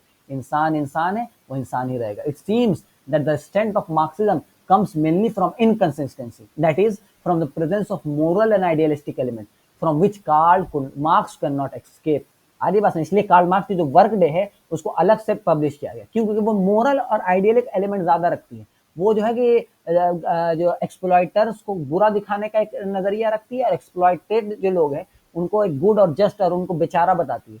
तो ये तो जाहिर आप मोरल अपील कर रहे हो, आप आइडियलिस्टिक अपील कर रहे हो, जबकि आपके खुद मोरालिटी और ये सारी चीजें नहीं है, आप तो खुद आइडियाज के ही मुनकिर हो। आप तो कहते हो कि मटेरियल के जो आपस में कॉन्ट्रडिक्शन हो रहे हैं और मटेरियल क्लैश हो रहा है, डायलेक्टिक मटेरियलिज्म जो मैंने बताया था, उसके वजह से आइडियाज बनते हैं। तो फिर आप आइडिया की बुनियाद पर क्लैश करवा रहे हो, जाहिर है कितना बड़ा कॉन्ट्रडिक्शन यहाँ पे शो हो रहा है।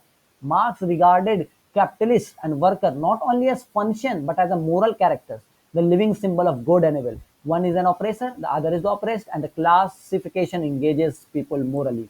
आ रही बात समझ? जबकि कार्ल को गुस्सा नहीं होना चाहिए था, मार्क्स साहब को कैपिटलिस्ट पर भी गुस्सा नहीं होना चाहिए था, क्योंकि वो खुद अपने से थोड़ी कर रहे, they are the product of their environment, right? तो फिर गुस्सा भी नहीं होना बनना, और एक्सप्लॉइट कर रहे हैं तब भी गुस्सा नहीं होना बनना, क्योंकि आप खुद कहते हो कि एक्सप्लॉइट करेगा ही करेगा। तो फिर आपका गुस्सा होना और उनको ऑपरेसर शो करना और खुद को ऑपरेस शो करना, ये बड़ा कॉन्ट्राडिक्टरी चीज हो जा रही है। यही चीज आ जाती है, one can not be a true atheist and materialist even he wish to be so with all his art. बेचारा अपने दिल से दिमाग से कितना भी कोशिश करेगा ना कि मर जाए जी जाए कुछ भी कर जाए और मटेरियलिस्ट और एथीस्ट बन जाए, नहीं बन सकेगा, क्योंकि एथीस्ट आप बन ही नहीं सकते हो। कोई आदमी प्योर एथीस्ट नहीं बन सकता है। यही चीज डिवाइन रियलिटी में हमजा तुजोरिस लिखते हैं अपनी किताब में, उसको पढ़िएगा। उसमें वही बात बोलते हैं कि कोई आदमी कितना भी चाहे कि एथीस्ट बन जाए, नहीं बन सकता है, क्योंकि उसका दिल गवारा नहीं करेगा। उसमें अखलाकियत का जो जुज रहेगा वही उसका रद्द कर देगा, ठीक है? उसका शादी करने का तमन्ना ही उसका रद्द कर देगा, ठीक है? ये सारी चीजें जो है ना, उसका सांस, उसका खाना, उसका पसंद करना किसी चीज को, ये सारी चीजें उसके रद्द कर देंगे। वो एथीस्ट नहीं, वो खुद को अपने नफ्स को रिजेक्ट कर सकता है, खुदा को रिजेक्ट नहीं कर सकता। सारी बात। जो एथीस्ट होते हैं ना, वो अल्लाह को रिजेक्ट नहीं करते, वो अपने नफ्स को, अपने अपने दिल को, अपने रूह को रिजेक्ट करते हैं, अपने रूह की आंखों को बंद कर देते हैं। खुदा को कौन बंद करेगा? आ रही बात समझ?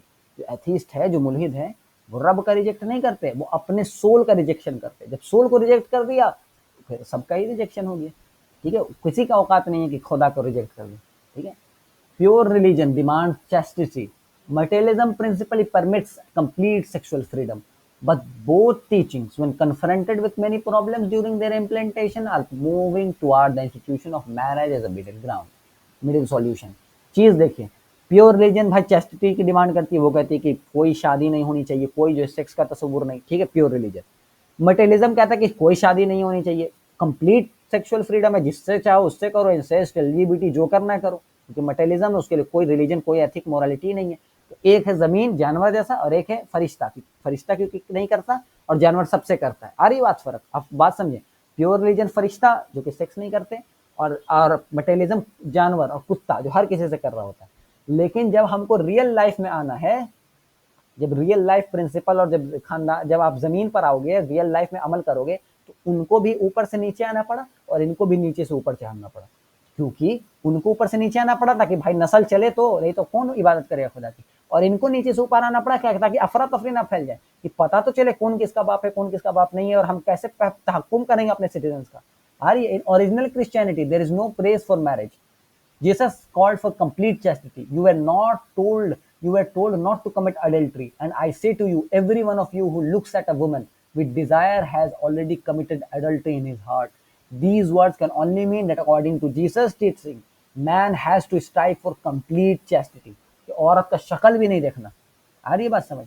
ये है प्योर रिलीजन। हिंदुइज्म में भी है, योगी बन जाओ और जो है कि घर बार छोड़ दो, तो प्योर चेस्टिटी अख्तियार करना है, ठीक है? उसी के जैसे from the Christian point of view, marriage is not a solution based on principle but was a forced by practice to avoid prostitution. Saint Paul, ये क्या बन गया? एक बिदअत हो गई है ना। निकाह क्या बन गया? बिदअत, क्योंकि रिलीजन में है नहीं, आपने उसको इजाद किया ताकि आप उससे जो फायदा निकाले कुछ भी करें, वो क्या बन जाता है? बिदअत बन जाती है। ये चीज है, ठीक है? यही सारी चीजें यहाँ पर आ जाती है। The follower of Christian sect of वलेरेनिया in Arabia castrated not only themselves but also everyone who passes through their territory.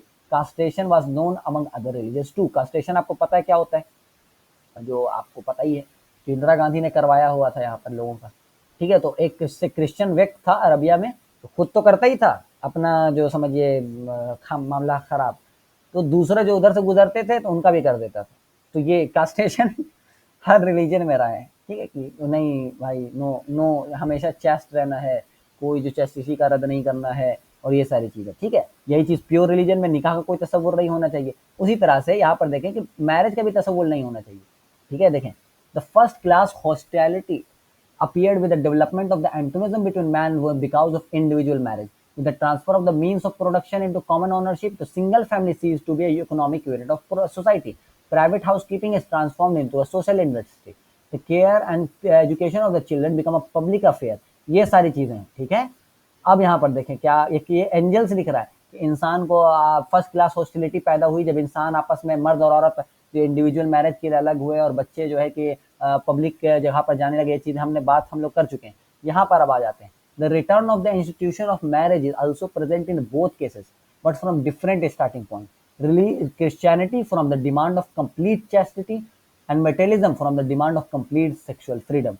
By doing so, Christianity turns marriage into a sacrament, while materialism turns into a contract, in some cases even a formal and ceremonious contract. अब इसको अच्छे से समझिएगा, ये मेरी बहुत एक समझिए बहुत अच्छी चीज़ यहाँ पर लिखी हुई, बात समझने की। देखें, क्रिश्चियनिटी में निकाह का तस्वुर नहीं है, हम लोग बता चुके कि नहीं है, उसमें प्योर चैस्टिटी इख्तियार करनी है।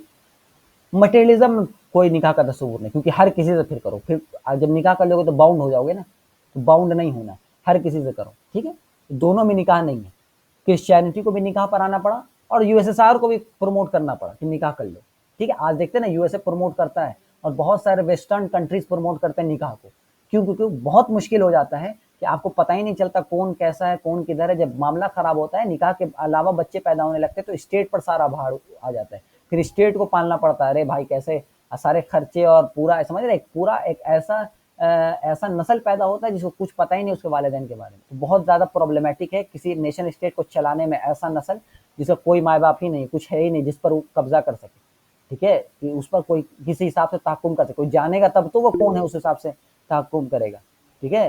वल्दियत तो बिल्कुल बिल्कुल, इसलिए इस्लाम ने बहुत ज्यादा जोर दिया कि नस्ल को जाने आदमी, अपने वालिदैन को और इसको और इस पर, ठीक है, ये सारी चीज। अच्छा, अब बात करते इधर से इधर, ये दोनों को आप समझिए, एक आसमान में एक जमीन पे, ठीक है, दोनों को करना पड़ा।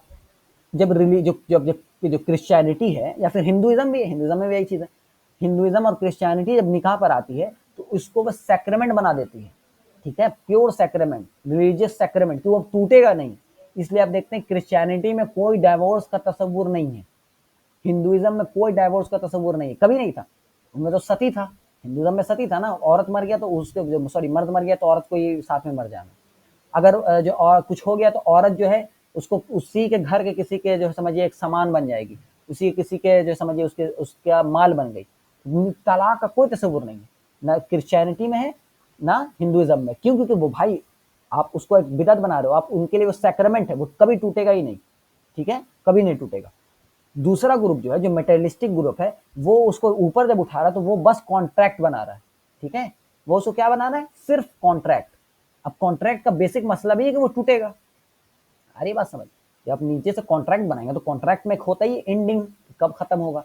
तो ये टूटने वाला निकाह करवाते हैं और ये कि टूटे ही ना वो वाला निकाह कराते हैं, ठीक है। इनके नजर में ये कॉन्ट्रैक्ट है, इनके नजर में ये इबादत और सैक्रेमेंट है। अब इस्लाम का नजरिया ये मैरिज देखिए, Islamic marriage united these two types of marriage. From the European point of view, Islamic marriage is both a religious and a civil marriage. It at the same time a contractual and a ceremonious religious act. आ रही बात समझ, ये देखिए फर्क। एक जो कह रहा था कि ये सिर्फ कॉन्ट्रैक्ट है, इसमें कोई रिलीजन और कुछ नहीं है, तोड़ दो कुछ भी टूट सकता है, कॉन्ट्रैक्ट बना हुआ है, जो मेटेरियलिस्टिक अप्रोच कह रहा है। प्योर रिलीजन कह रहा है कि भाई ये सैक्रेमेंट है, कभी नहीं टूटेगा, क्योंकि ये इबादत का ताल्लुक है, इसे एकदम नहीं टूटेगा। इस्लाम आता है, अपर ग्राउंड रखता है, बोलता है दोनों है। इसलिए आप देखते हैं निकाह में दस्तखत भी होता है, वकील भी आते हैं। वकील की क्या जरूरत है भाई, वकील क्योंकि सिविल है, ये कॉन्ट्रैक्ट का हिस्सा है, इसलिए साइन होता है, दस्तखत होता है, वकील होता है, मेहर दिया जाता है, ये उसके कॉन्ट्रैक्ट वाले नेचर को शो करता है। और इबादत है क्योंकि आधा दीन पूरा होता है और अल्लाह ताला और अल्लाह को, और इसलिए इबादत है, मतलब कि इबादत है और उसमें सारी चीजें हैं, और आधा ईमान और ये सारी चीजें, तो इबादत का भी उसमें नेचर है, माने इबादत वाला भी नेचर है और कॉन्ट्रैक्ट वाला भी नेचर है, वो अपर ग्राउंड लेकर के आ गया। From the European point it is performed by a clergyman and a government official but both in the one person. काजी साहब मौलाना भी हैं, काजी क्योंकि एक रिलीजियस अथॉरिटी भी है, प्लस एक गवर्नमेंट ऑफिशियल भी है क्योंकि काजी है, ठीक है, क्योंकि वो अब निकाह नामा आपका ऑफिशियलाइज करने वाला है, तो उस हिसाब से एक रिलीजियस आदमी भी निकाह पर आता है और एक ये आदमी भी करता है। इसलिए चर्च में देखेंगे सिर्फ फादर है, वो कोई रिलीजियस हेड नहीं है, और जो कोर्ट मैरिज है उसमें सिर्फ जो है कि अथॉरिटी है, वहां पे अभी कोई रिलीजियस आदमी नहीं है। दोनों में पता चल रहा है। चर्च की शादी या मंदिर की शादी में पंडित जो है, पंडित कोई ये अथॉरिटी नहीं है, रिलीजियस ही है वो, बस वो स्टेट में कोई अथॉरिटी नहीं रखता पंडित, ठीक है। और जो कोर्ट में शादी हुआ उसमें कोई रिलीजियस अथॉरिटी नहीं है। जब इस्लाम निकाह करवाता है तो दोनों पंडित साहब, जो हमारे मौलाना साहब आते हैं, तो मौलाना साहब इमाम तो हैं रिलीजियस हेड, प्लस उनका जो निकाह नामा लेकर के आए हैं वो स्टेट की तरफ से लेकर के आए, मतलब वो रिलीजियस हेड भी हैं और अथॉरिटेटिव हेड भी हैं। आ रही है बात समझिए, हम दोनों नेचर हमारा इस्लाम का मैरिज सिस्टम दोनों को लेकर के चलता है। And Islamic marriage can be dissolved because it is a contract but divorce is only allowable for permissible reason. अच्छा, इस्लामिक निकाह क्योंकि कॉन्ट्रैक्ट है इसलिए वो खत्म भी हो सकता है। हिंदू और क्रिश्चियन के तरीके से हम ये नहीं कहेंगे खत्म ही नहीं होगा, मर जाए औरत उसी के साथ, ठीक है, लेकिन कॉन्ट्रैक्ट है इसलिए खत्म भी होगा। लेकिन क्योंकि इबादत है इसलिए बिला वजह का खत्म नहीं होगा, वो खत्म तभी होगा जब परमिसिबल रीजन है। इसलिए अल्लाह ताला का है ना, रसूलुल्लाह की हदीस कि सबसे बुरी, सबसे हलाल चीजों में सबसे बुरा किसी को अल्लाह ताला को कोई अमल लगता है तो वो है तलाक देना। तलाक से जो है कि अल्लाह के अर्श का जो है कि वो हिलने लगता है। अरे ये बात समझ, तो ये चीज है दोनों का मिडिल। एक कहता है कि तलाक होगा ही नहीं, या सैक्रेमेंट है, बंधन है, बंध ही के रहना है, कभी नहीं टूटेगा। एक कहता है कि कॉन्ट्रैक्ट है भाई, टूटेगा और कोई इसमें रिलीजियस तस्वुर नहीं है। इस्लाम कहता है कि रिलीजियस कॉन्ट्रैक्ट टूट सकता है लेकिन बिला वजह का नहीं टूटना बहुत गलत है, अल्लाह को पसंद नहीं करता। ये इस्लाम बाइपोलर उसकी चीज कि निकाह का तस्वुर कैसे दोनों पे हामिल। उस तरह से हमने शहादत पर बात की थी, उस तरह से हमने ज़कात पे बात की थी। ये चीजें आपको अब समझ में आ रही होंगी, ठीक है। अब ये चैप्टर लगता है इंशाल्लाह खत्म हो जाएगा आज। On the contrary, true religion is compatible with science, a kind of theism known by many great scientists. Moreover, science can help religion in suppressing superstition. If separated, religion pulls toward backwardness and science toward atheism.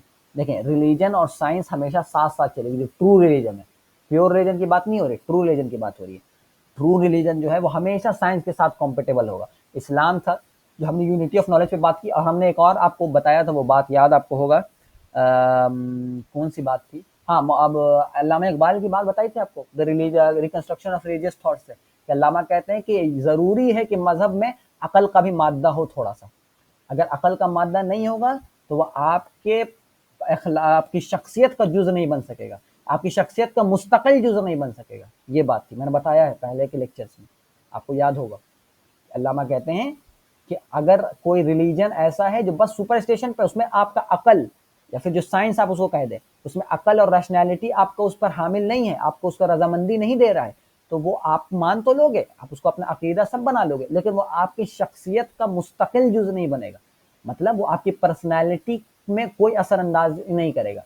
इसलिए आप देखते हैं हिंदू है भाई, हिंदू है, उसने सब माना हुआ है कि हाँ भाई धर्म ये होता है, धर्म कर्म सब कुछ आपने उसने माना हुआ है, लेकिन उसकी जिंदगी में कोई नहीं है, जिंदगी में एकदम घटिया आदमी है, कोई उस अमल नहीं करता। क्यों नहीं करता? क्योंकि उसका जहन मुतमईन नहीं है कि भाई बंदर हवा में उड़ रहा है, इस चीजों को कैसे मान लूं, ठीक है। वो मैंने एग्जांपल दिया था कि बच्चे तो मान लेते हैं, सेंटा क्लॉज को दिल से मानते हैं, आपके सेंटा क्लॉज एग्जिस्ट और चांद पर बुढ़िया रहती है, लेकिन उससे आप कोई अमल नहीं करते, आपकी पर्सनैलिटी का जुज नहीं बनता। और इस्लाम क्योंकि वो रैशनल पॉइंट रखता है, हम खुदा को साबित करते हैं जहन से, हम जो अल्लाह और नबी के दलाइल नबुआ हमारे पास है और हुज्जतुल्लाह बालगा है, तो इसमें थोड़ी सी जाहिर है हम इश्क को पहला रखते हैं, इश्क की कोई दलील नहीं, लेकिन हमें दलील भी है, ठीक है, हम दलील भी रखते हैं, इश्क भी रखते हैं, दलील भी रखते हैं, लेकिन दलील भी रखते हैं, सेकंड है वो, पहला इश्क है, ठीक है। तो हमारे पास दलील होना और रैशनलाइजेशन और साइंटिफिक चलो कोई चीजें हैं, तो साइंस को नहीं लेके चलेंगे, लेकिन चलिए रैशनलाइजेशन ऑफ आप अकली बुनियाद से खुदा को साबित कर देते हैं, ये चीज आपकी शख्सियत का जुज बना देती है, उससे आप अपनी पर्सनैलिटी का एक मुस्तकिल जुज बना देते हैं इस्लाम को, कि आप नमाज पढ़ते हैं और जो अल्लाह के नबी कहते हैं आप उस पर अमल करते हैं। हिंदू का जो गॉड कहता है अच्छी चीज वो नहीं करता, क्यों नहीं करता? क्योंकि उसका अकल मुतमईन नहीं है, और हमारा अकल मुतमईन है, हमने खुदा को मान लिया है, ईमान नहीं, इसलिए वो हमारे मुस्तकिल हमारे शख्सियत का मुस्तकिल जुज है, और उनकी शख्सियत का कोई जुज नहीं। ये चीज थी, मैंने बताया था, ठीक है। तो वही चीज यहाँ पर लिखा हुआ है कि रिलीजन भाई कंपेटेबल है साइंस के साथ, साइंस का रद्द नहीं करेगा, इस्लाम नहीं जाता अगेंस्ट, और ना साइंस कभी इस्लाम का रद्द कर पाता है, ठीक है। और साइंस मदद करता है कि आलतू फालतू चीज को तोड़ने में, लेकिन अगर अलग कर दोगे साइंस और रिलीजन को, तो रिलीजन आपको पीछे लेके जाएगा, जो प्योर रिलीजन है कि भाई इस तरह का सती प्रथा में ले जाएगा, और साइंस क्योंकि जब खुदा को अलग कर देगा तो प्रोफेन साइंस बन जाएगा। मैंने आपको दिखलाया था रेने गोनोन की किताब the crisis of the modern world. Modern world में क्राइसिस ही इस वजह से आया कि साइंस ने खुदा को अपने फ्रेमवर्क से हटा दिया, और फिर वो प्रोफेन साइंस बन गई, और प्रोफेन साइंस जाहिर एथिज्म की तरफ लेकर के जाएगी। ये चीज हम लोग बात कर चुके हैं, ठीक है, तो ये आपको पता है अल्हम्दुलिल्लाह। One Marxist writer said satires for philosophy about fear and death is nothing but an expression of the crisis of the system of production। ठीक है, फालतू बात है, हंसना ये जोक एक किस्म से, ठीक है। Fear of death and nothing the crisis system of production, घटिया कुछ भी, ठीक है ना। For science the artist is the victim of साइकोसिस। साइकोसिस आपको पता है ना, जो आदमी कुछ कुछ ही बनाने लगता है, अजीब अजीब पेंटिंग्स टेंटिंग्स कुछ भी करने लगता है। Stickle, a psychoanalyst, had stated that this research has convinced him that there is no difference between a poet and a neurotic। ये फर्क है, जब आप खुदा को, जब आप साइंस को रिलीजन से अलग कर देंगे, जब आप साइंस और आर्ट को अलग कर देंगे, तो फिर वही बात होगी, पोएट और पगले में कोई फर्क ही नहीं, ठीक है। फिर कोई राइटर और पागल में फर्क ही नहीं है, ठीक है। फिर तो वही है कि आशिक और पागल में फर्क ही नहीं है, जो तो हम तो कहते हैं ठीक है वो, लेकिन पोएट और इसमें कोई फर्क ही नहीं है। तो फिर वही बात है, दीवाना है ना। अल्लामा के बारे में क्या कहते हैं, अल्लामा नहीं याद आ रहा हमको, आपको भी नहीं, उधर बोला ही नहीं तो याद कहाँ से आपको आएगा, तो उस तरह कुछ है।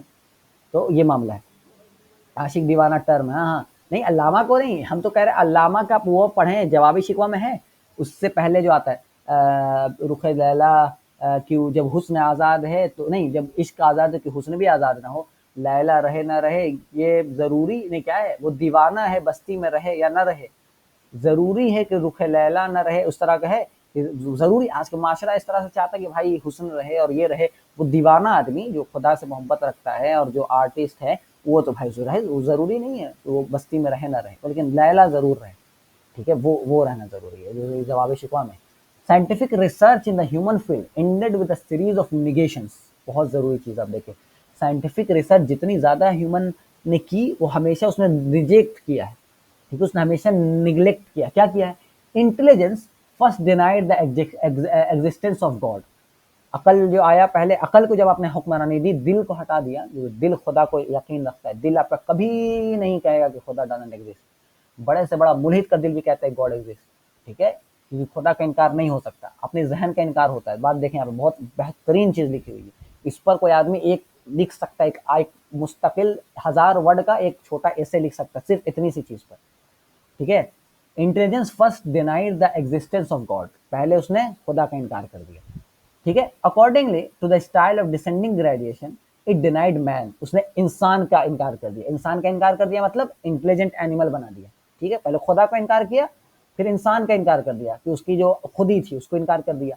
देन लाइफ, अब लाइफ का इनकार हो गया, अब आप इंस्टिंक्ट पर आ गए हो कि नहीं।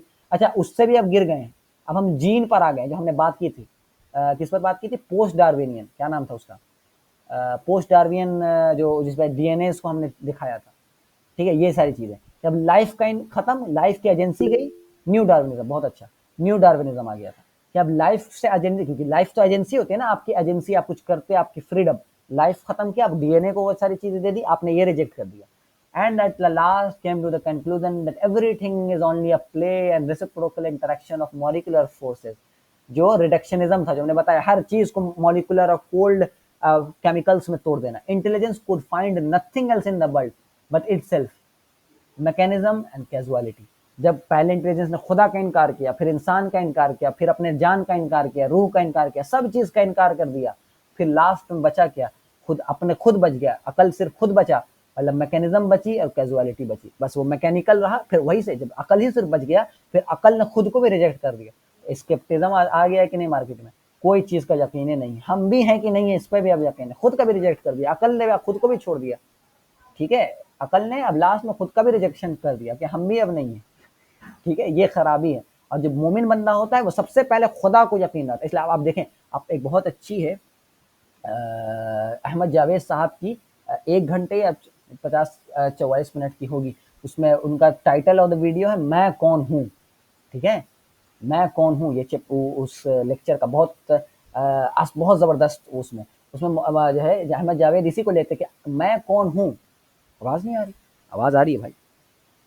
आवाज़ आ रही है? आवाज़ आ रही है, ठीक है। बात ये है कि मैं कौन हूँ जो सवाल है ना, जो अहमद जावेद का आप वीडियो उसमें देखेंगे, उसमें इसी का एकदम अपोजिट समझिए लेकर के चल रहे हैं सीढ़ी को। उसमें होता है कि अहमद जावेद कहते हैं कि आप अपने ज़ात को तब ढूंढोगे जब आप खुदा को ढूंढोगे, क्योंकि खुदा आपकी एग्जिस्टेंस को डिफाइन करता है। आ रही है बात समझ? तो सबसे पहले अगर मुझे अपनी एग्जिस्टेंस को ढूंढना है कि मैं कौन हूँ, तो सबसे पहले मुझे खुदा को ढूंढना होगा, क्योंकि खुदा जिस दिन मिलेगा तो खुदा मुझे बताएगा कि मैं कौन हूँ। आ रही है बात समझ? तो ये अगर आप देखें ना, बहुत अच्छा है, वो बड़ा मुश्किल किस्म का उसमें लफ्ज इस्तेमाल करते हैं, लेकिन बहुत अच्छा है, मैं कौन हूँ अहमद जावेद का, ठीक है। तो इंटेलिजेंस ने क्या किया, उल्टा किया, खुदा ही का पहले रिजेक्ट कर दिया। जब खुदा ही को गायब कर दोगे तो खुद को कहाँ से आप मिल पाओगे। इसलिए आप देखते हैं आजकल लोग डिप्रेशन और सारी चीजें हम लोग बात कर चुके हैं, नाहिलिज्म और डिप्रेशन का मरीज है, क्योंकि खुद वो अपने आप को नहीं पहचान पा रहा, और खुद को कैसे पहचाने जब खुदा ही का इनकार कर चुका है, ठीक है, ये चीज है। तो ये सारी अपसर्डिज्म में गिर जाता है, नाहिलिज्म में गिर जाता है, अल्बर्ट कामोस पगलू बन जाता है, ये सारी चीजें हम लोग अब देख चुके। अब कल का जो चैप्टर है वो इंशाल्लाह अली भाई को मैं मदू करूंगा, द थर्ड वे आउटसाइड इस्लाम। इसमें जो है ब्रिटिश और इंग्लैंड बाकी यूरोप से कैसे मुख्तलिफ है, इस पर थोड़ा सा बात है। इसको हम समझ नहीं पाए उतने अच्छे से कि मैं इस पर आपसे बात कर सकूं, इसलिए मैं इंशाल्लाह अली भाई को मदू करूंगा। ये चैप्टर लास्ट चैप्टर है, कल अगर हो जाता है ना तो कल परसों में इंशाल्लाह हम लोग इस किताब को कंप्लीट कर लेंगे। आज मामला हो गया कंप्लीट कल आज की का। क्लास इंशाल्लाह अली भाई पढ़ाएंगे। इंशाल्लाह कल ये लास्ट आपका पढ़ाएंगे और मामला ख़राब हो जाएगा, मतलब सही हो उसके बाद जाएगा। आखिरी में, इसके बाद एक सबमिशन वाला 2 पेज का है, हाँ, छोटा सा। वो हम लोग एक दिन और रख लेंगे, कल हो हाँ। जाता है ये वाला, कल हम बोलेंगे भाई बुक पर उतना लाइन टू लाइन ना जाए, वो उनको आता है, वो अच्छे से आपको समझा देंगे इस चैप्टर को। हम्म। कल वो हो जाएगा, परसों हम लोग लास्ट सबमिशन कर करके एक लास्ट मामले इसको समअप कर देंगे, उसका समरी वगैरह आपको बता देंगे, क्या सीखना था, क्या प्रैक्टिस जनरेट होनी चाहिए, अब आपका क्या अमल होना चाहिए इन चीज़ों पर, उस पर जो बात करके हम लोग इसको जो है इंशाअल्लाह तबारक व तआला 4 तारीख को या 4 या 5 को इंशाअल्लाह ख़त्म हो जाएगा ये मामला। ठीक है हजरात, आज असाइनमेंट कुछ है नहीं मेरे जहन में, क्योंकि कल आपने जो लिखा कल ही वाला असाइनमेंट का, कल वाला किसी ने भेजा ही नहीं है। दोबारा एक और दिन दे दिया जाए। हाँ वही भेजो आप, किसी ने कल भेजा नहीं, कल आप आज लिखो इस्लाम की बाइपोलैरिटी। अब तो मैंने भाई मैरिज का भी एग्जांपल दे दिया और बहुत सारी चीज़ें आ गई, तो अब ज़कात, मैरिज, लॉ और खिलाफत, बहुत सारी चीज़ों पे लिख सकते हैं, लिख दें कि कैसे प्योर रिलीजन और मटेरियलिस्टिक अप्रोच से हायर ग्राउंड इस्लाम रखता है कि बाइपोलर दोनों को लेकर के चलता है। इस पर आप लोग लिखें भाई, कल आपने नहीं बनाया, ठीक है। ये आपका रहेगा असाइनमेंट ऑफ द डे। इतना ही आज के लिए, इंशाअल्लाह कल हम अली भाई को मदद रिकॉर्डिंग करेंगे। मतलब। रिकॉर्डिंग बिल्कुल बंद, तो चलें, ठीक है। तो ये रहा आज का, इंशाअल्लाह कल उनको बुलाऊँ